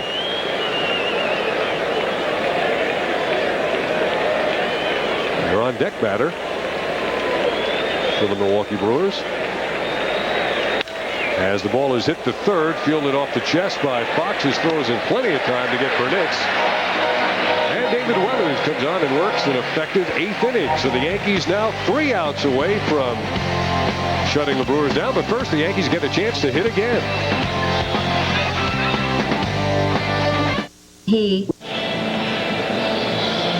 Bottom of the 8th inning at Yankee Stadium. A little concern in the Yankee dugout concerning Ruben Rivera. And let's check the NCS Cannon turning point of the game. It came early. In the first inning, Tino Martinez gets into the pitch from Tim Van Egmond. High to right and gone into the first row. A 3-run home run, part of a 4-run first inning. And the Yankees were on their way. That was the NCS Cannon turning point of the game. And here is Tino batting again now in the bottom of the 8th inning. And he's facing the knuckleballer Steve Sparks. Just recall recently from New Orleans, Yankees have seen him before. And they saw a knuckleballer in Tim Wakefield this past week. Yeah, they're seeing more knuckleballers in a week than you normally see in a year or two. Wakefield, now Sparks, and they'll probably get Tim Wakefield again Friday night. Red Sox still barely alive in that wild card race. Will take on the Orioles here in about 20 minutes. And the Mariners are on their way to a big win to stay alive in that American League West. Dave Nilsson's been the designated hitter. He's going to play first base, take over for John Jaha. Now here's Jorge Posada coming up for his second at-bat. He was struck out first time up. Yankees 19, Milwaukee 2. Posada still looking for that first major league hit. And this would be the game to do it in because just about everybody who's been in has had a hit for the Yankees.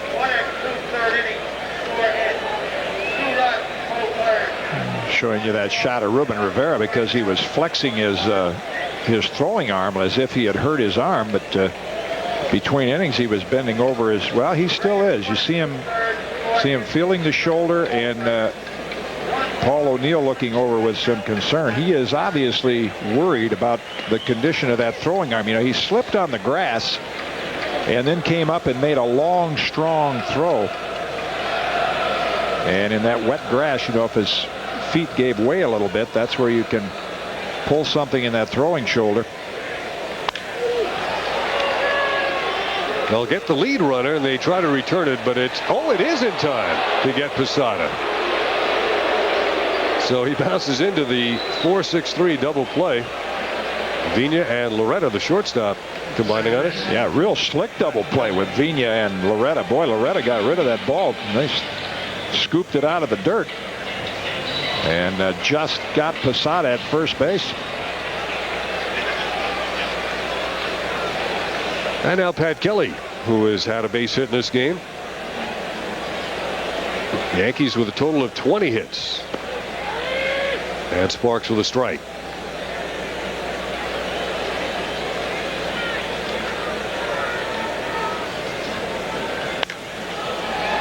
Ooh, nice play down at third. The long throw, and they get Pat Kelly.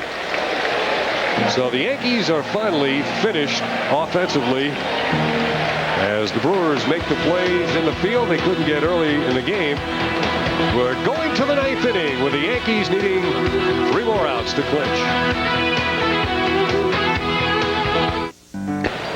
It's the 9th inning. The Yankees way out in front, and our man on the field is Al Trautwig. Al? Well, Davis, we all know it's been 16 years since the Yankees clinched a division title, and they want to be sure, the Yankees, of handling any celebration that might occur.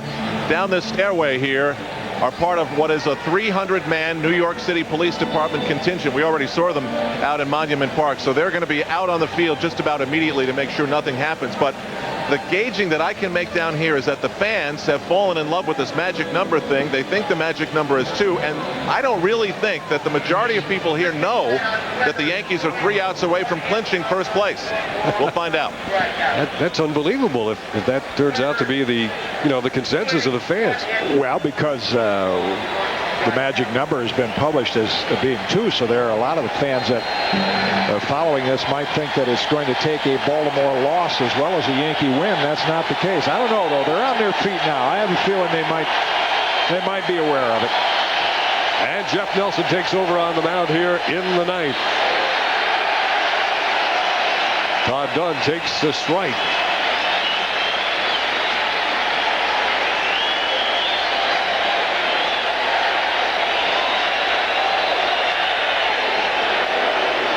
One and one. There are very few people who are seated now at Yankee Stadium.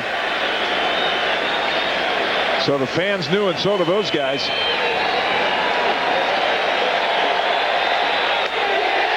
A wild rip at the side-on breaking pitch from Jeff Nelson.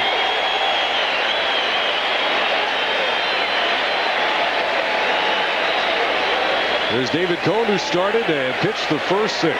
Oh, yeah. One down in the 9th and 2 to go.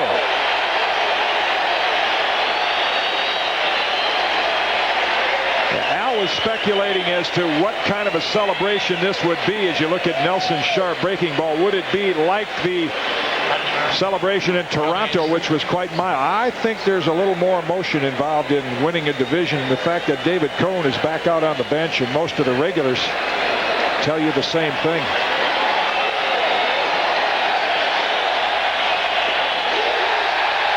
Good looking pitch by Nelson that came right in on the hands of Kelly Stinnett.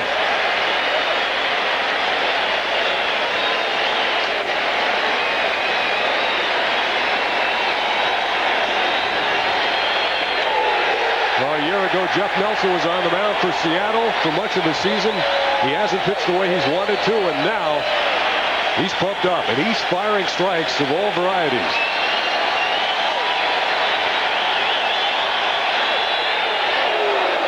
Stinnett doing all he could to hold back on that one, and a pitch out of the zone. 1-2 to him.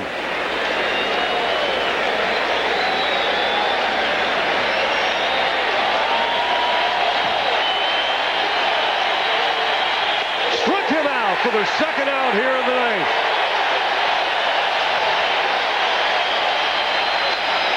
Nelson has blown away the first 2, and the New York Yankees on the verge of reaching the postseason again. 33 American League pennants, 22 World Championships. And since divisional play, the Yankees won in 76, 77, 78, 80. In the strike season of 81, they got into the postseason. In 95 as a wild card. Fernando Vina. A little bit high, ball 1. Labor talks, big contracts, and yet you hear players say, what we really play for is to get to the World Series and win as a team, and when they get this next out, you're going to see why. On the corner for strike 1. Vina argues his case. Under the present ownership of the Yankees, under George Steinbrenner, they've reached the postseason with Billy Martin, Bob Lemon, Gene Michael, Dick Hauser, Buck Showalter managing, and now Joe Torre, and out away.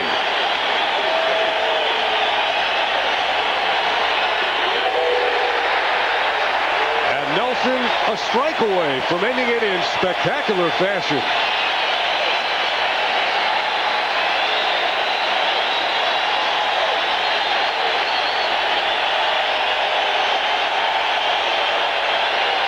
They're remarkably composed in the Yankee dugout, but ready to explode. In the air to center field. Bernie Williams camped out under it. Makes the catch. And the New York Yankees are the 1996 American League Eastern Division champions. Well, they're mobbing Jeff Nelson, who got the side in order.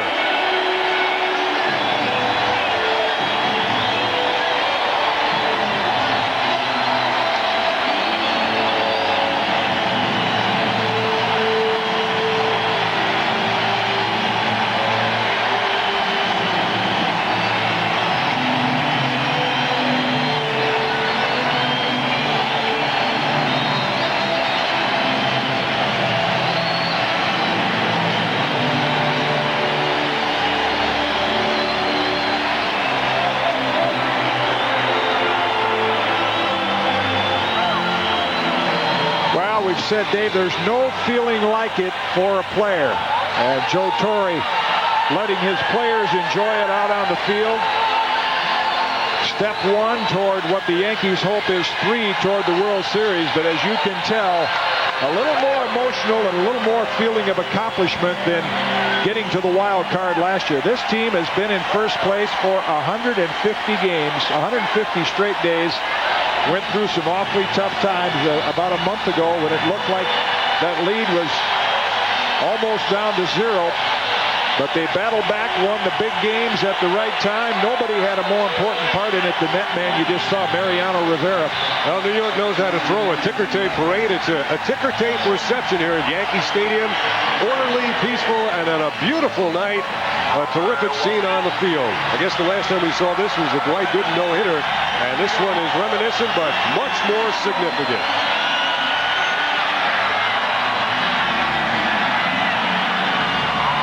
Just a terrific scene at Yankee Stadium. Tino Martinez, Bernie Williams, Tim Raines. What a hero he's been in September. Andy Pettitte with his 21 wins, and Jeff Nelson, who is about as pumped up and as emotional as I've ever seen him. The Rock of September. Right now, let's go down to the field and Al Troutway. I'm with Bernie Williams. Can you describe the emotions, the thoughts? You catch the ball? Well, it's just a great feeling, man, to be out here. The fans have been supporting us a lot. I mean, it's just a magnificent feeling. What's the difference how you feel today and how you felt when you clinched the wild card in Toronto last year? Well, I think this is a little bit better because we did it this year, and we battled hard through the whole season with a lot of injuries, and we were able to come through, and this is just great. Could you imagine that this game would go this way? You know you can clinch with one more win. Before you know it, you're up 14-1. Well, we're set to certainly take it. I mean, the hard just to stay in the game, and after that 10 runs in that inning, I mean, we just feel like we just got to keep it going, and I don't know what to say, man. I don't know what to say. Get inside, Bernie. We'll get back to you. Thanks. Bernie Williams. Thank you, Al. The celebration has begun here at Yankee Stadium following a 19-2 win, and the American League Eastern Division champions, the Yankees winning their first Eastern Division title since the 81 strike season, and their first title as part of a 3-division American League. And now they can have a relaxing last 5 games in preparation. I was kind of relieved and happy to see the reaction on the field, because Al had mentioned early, well, it might be a little bit like the wild card because they're expecting to win, but it really was neat to hear what Bernie said, that they truly do feel better than just a wild card berth. Here is Jeff Nelson getting Fernando Vina on the fly to Bernie Williams. Look at Nelson. And Bernie in control. Take charge, makes the catch. Well, again, and you see Andy Fox jump in here, and again, when we talk about big contracts and labor talks and all the business of baseball, when you get down to the pure and simple what's inside a ball player's heart, it's this. This is what you play for, to be part of a winning team, and those emotions bear that out.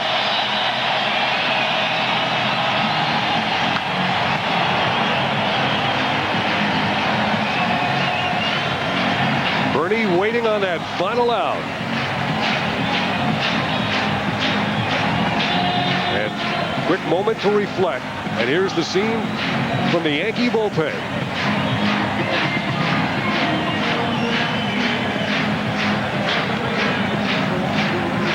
Let's bring in Al again.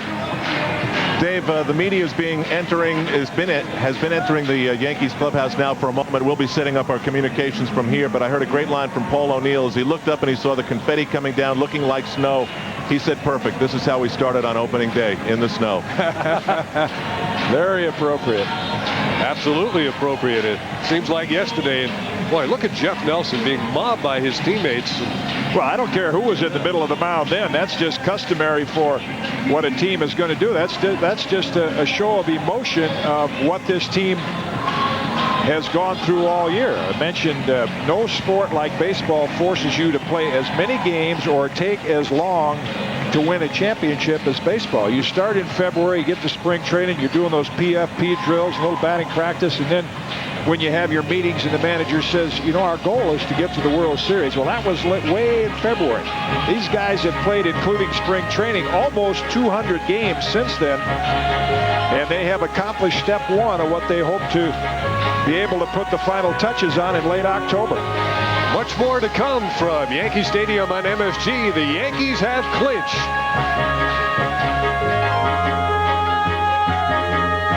You ever look?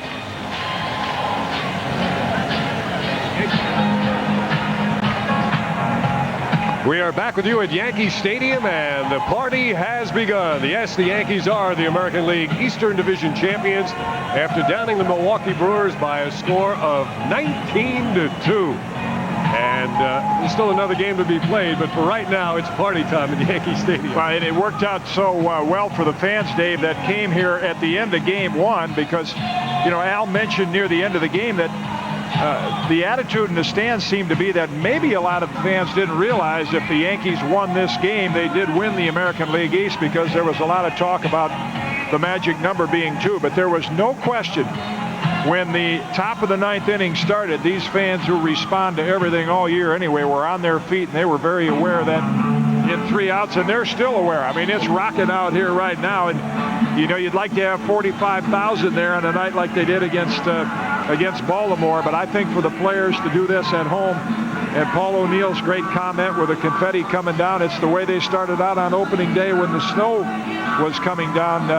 It's just a terrific feeling. I'm very happy for those guys right now down in that clubhouse, what they're celebrating and what they're going through. And history was made in the process as the Yankees scored 14 runs in the first 2 innings, more than any Yankee team in history has ever scored in the first 2 innings of a game. Kind of reminded me of the Jacob Rupert quote where he said a perfect day at Yankee Stadium was when the Yankees got 9 in the first and then slowly pulled away. And I think it's kind of fitting for this ball club to, you know, to win a game with everybody in the lineup appears to contribute, because that's been the trademark of this ball club. Granted, Tino Martinez hit a 3-run homer and Tim Raines hit one, but it's usually been that steady, you know, singles and doubles, making a lot of contact, drawing walks, and then getting good pitching, which the Yankees did today from David Cone and their bullpen. So it really was a typical Yankee win, not in scoring 19 runs, but in the way in which they won. And the Yankees, in the way in which they celebrated at the end of this game, it's really a good sign for New York, the way the fans were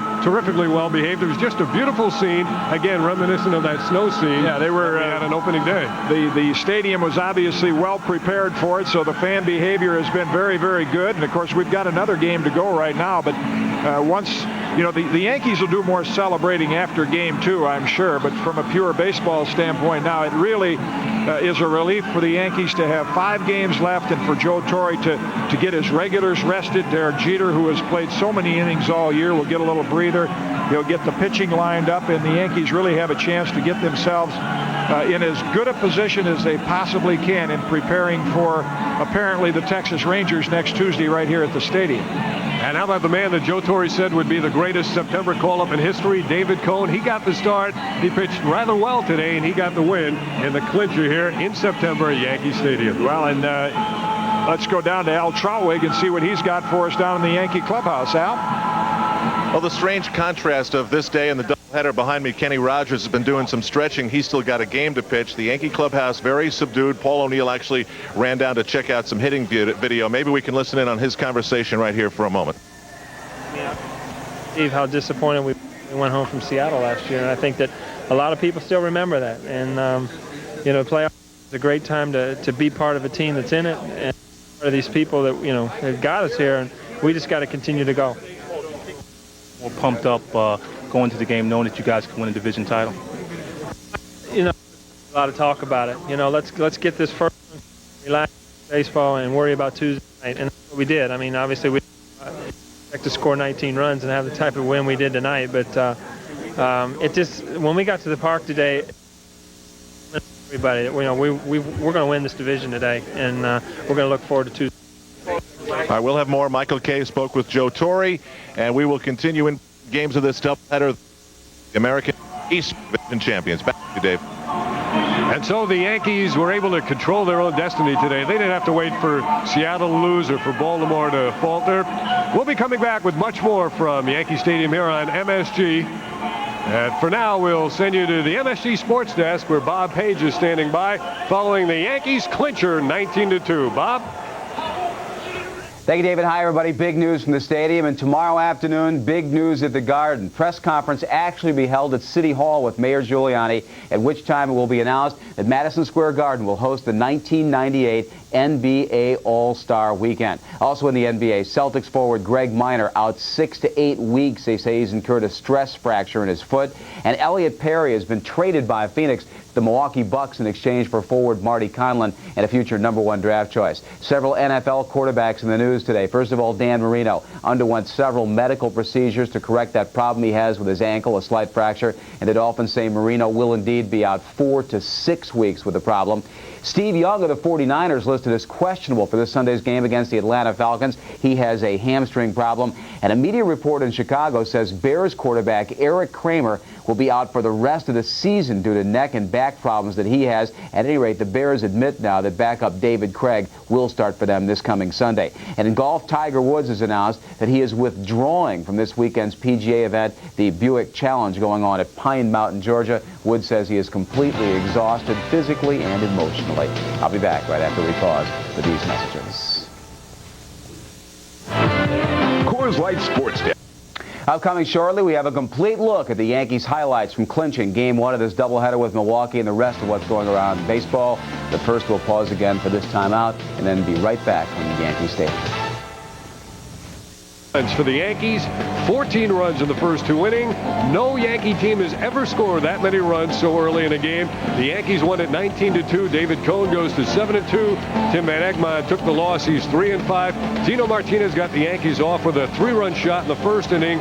Tim Raines later added a home run, his 9th of the year. And the Yankees setting that club record en route to a 19-2 game that clinched the American League Eastern Division title here in 1996. So the crowd is still in a partying mood here at Yankee Stadium awaiting Game 2. But for now, let's bring in Yankee manager Joe Torre with Michael Kay. Well, how do you feel right now? You know, when you have a big score like that, you know, nothing seems to bother you. And those fans got up in the 9th inning. That started the goosebumps going, and Nelly just caught right on. And that's a great feeling. You know, we set out a long time ago to accomplish some things. This is just the first step, and hopefully we continue to play well and go out there and, you know, and finish the mission. When you get this day like this, the ups and downs, is it all worth it? Oh, no question. That's what makes it, you know, makes it worthwhile. You know, when we went, we were 12 games ahead, and then we went down to 2.5. You know that if you're not worth your salt, you're going to just fade away. But that wasn't the case. You know, we have a lot of players with a lot of heart, and that's really brought us through. You hung in the dugout when the players celebrated. You just want to watch them, let them have their moment? Yeah, this is their day, and it was very emotional watching them, and then coming back and hugging just about all of them. It's a great feeling for me, and I'm very choked up right now. Well, Joe Torre set the mood for this Yankee team in spring training and throughout. The Yankees have been intense without being tense. That was Joe Torre's motto.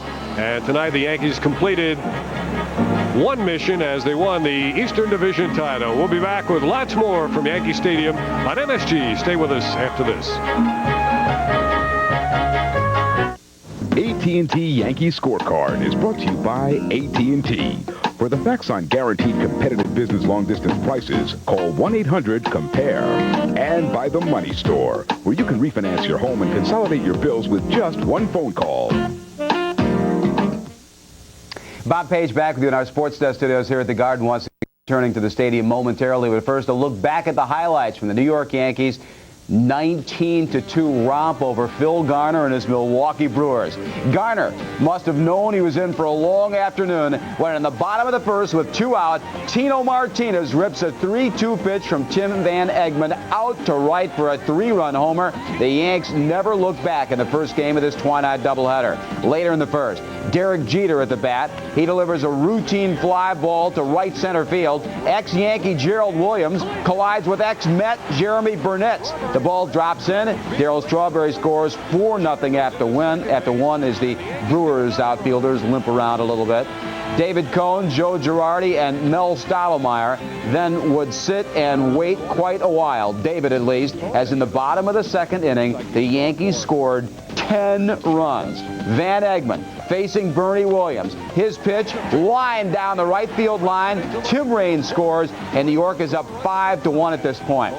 Now, Van Egmond proceeded to load the bases and gave way to a reliever named Ramon Garcia. Darryl Strawberry's double to left center field greeted him. O'Neill, Bernie come home, 7-1 New York. The next batter, the American League Rookie of the Year, Derek Jeter. And Jeter will deliver a double down the left field line. That scores Tino Martinez and Darryl 9-1. This ball game already out of control, already a lapper. Again, just the second inning. Next up, Joe Girardi. He triples into the right field corner. Jeter comes around to score. Then after a Luis Sojo sacrifice fly made it 11-1 for the Bombers, the guy who's been very hot of late and really contributed down the stretch drive, Tim Raines at the plate, delivers a solo home run, his 9th of the season, 12-1. And as Chris Chambliss and the Yankees looked on in stunned disbelief, they still weren't finished. After back-to-back singles, Bernie gets another RBI base hit, scoring Wade Boggs, his 100th run batted into the season. 13-1 Yanks. And later in the second inning, it's Tino finally ending the scoring with an RBI single to right field. Ruben Rivera scores 14-1 game, set, and match to Mr. Cohn and the Yanks after just 2 innings. David threw 118 pitches in his 6-inning stint, gave up 4 hits, 2 earned runs, walked 5, and struck out 6. Joe and Mel Stottlemyre on the bench, and the Yankees certainly loosened the dugout with the ball game and the American League East clincher well in hand. And so it came down to Jeff Nelson coming on to pitch the 9th inning, facing Fernando Vina. His slider is popped up to center field. Bernie Williams, how fitting that he should make the final out of this clincher. What a great contributor he's been to the Yankees this year. And there it is, the Yankees win the American League East Championship.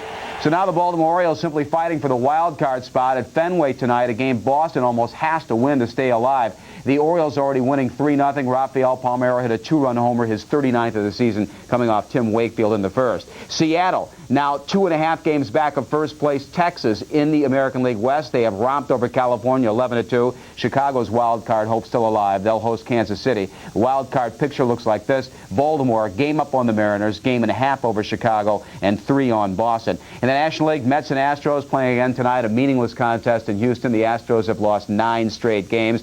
The National League schedule this evening looks like this. The Dodgers, San Francisco, Colorado, San Diego, with San Diego 1.5 back of first place L.A. in the West. And the Montreal Expos trying to keep their wild card hopes alive. They are underway tonight in their ball game at Philadelphia. We'll return to the Bronx right after we pause for these messages. Stay tuned. For the facts on guaranteed competitive business long-distance prices, call 1-800-COMPARE. We're back at Yankee Stadium where the New York Yankees have clinched first place in the American League East. They are the AL East Division champions with an improbable 19-2 victory over the Milwaukee Brewers as David Cohn pitches well, gets his 7th win.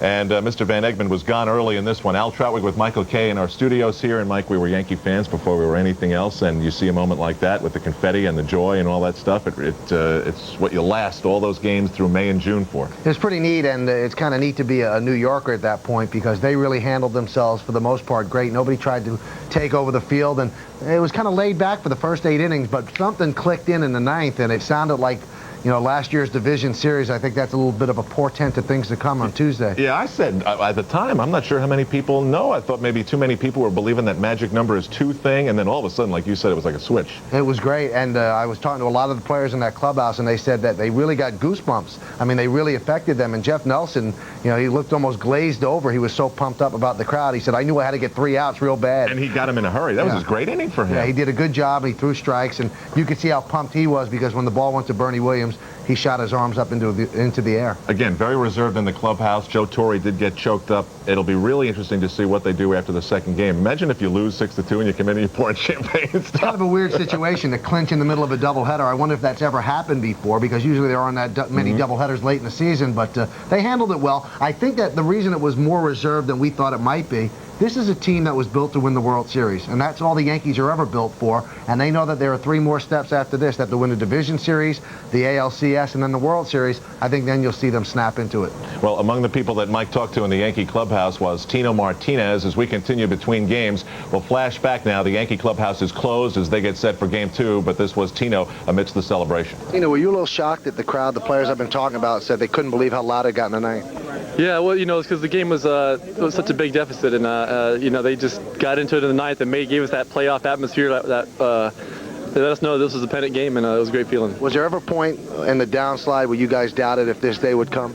No, I don't think so. As bad as we were struggling, we knew you know, Baltimore wasn't playing. They were hot, but they had more chances to pick up ground on us, and they didn't do it. So we knew we'd get it together eventually when our bullpen got strong again, and here we are. You think this team is handling this in a real composed way because they know that there's more to come? Well, I think so, but plus the fact there's another game to go right here. That's another reason. But you know, we have time to celebrate tonight and get focused for the playoffs, so we'll enjoy it.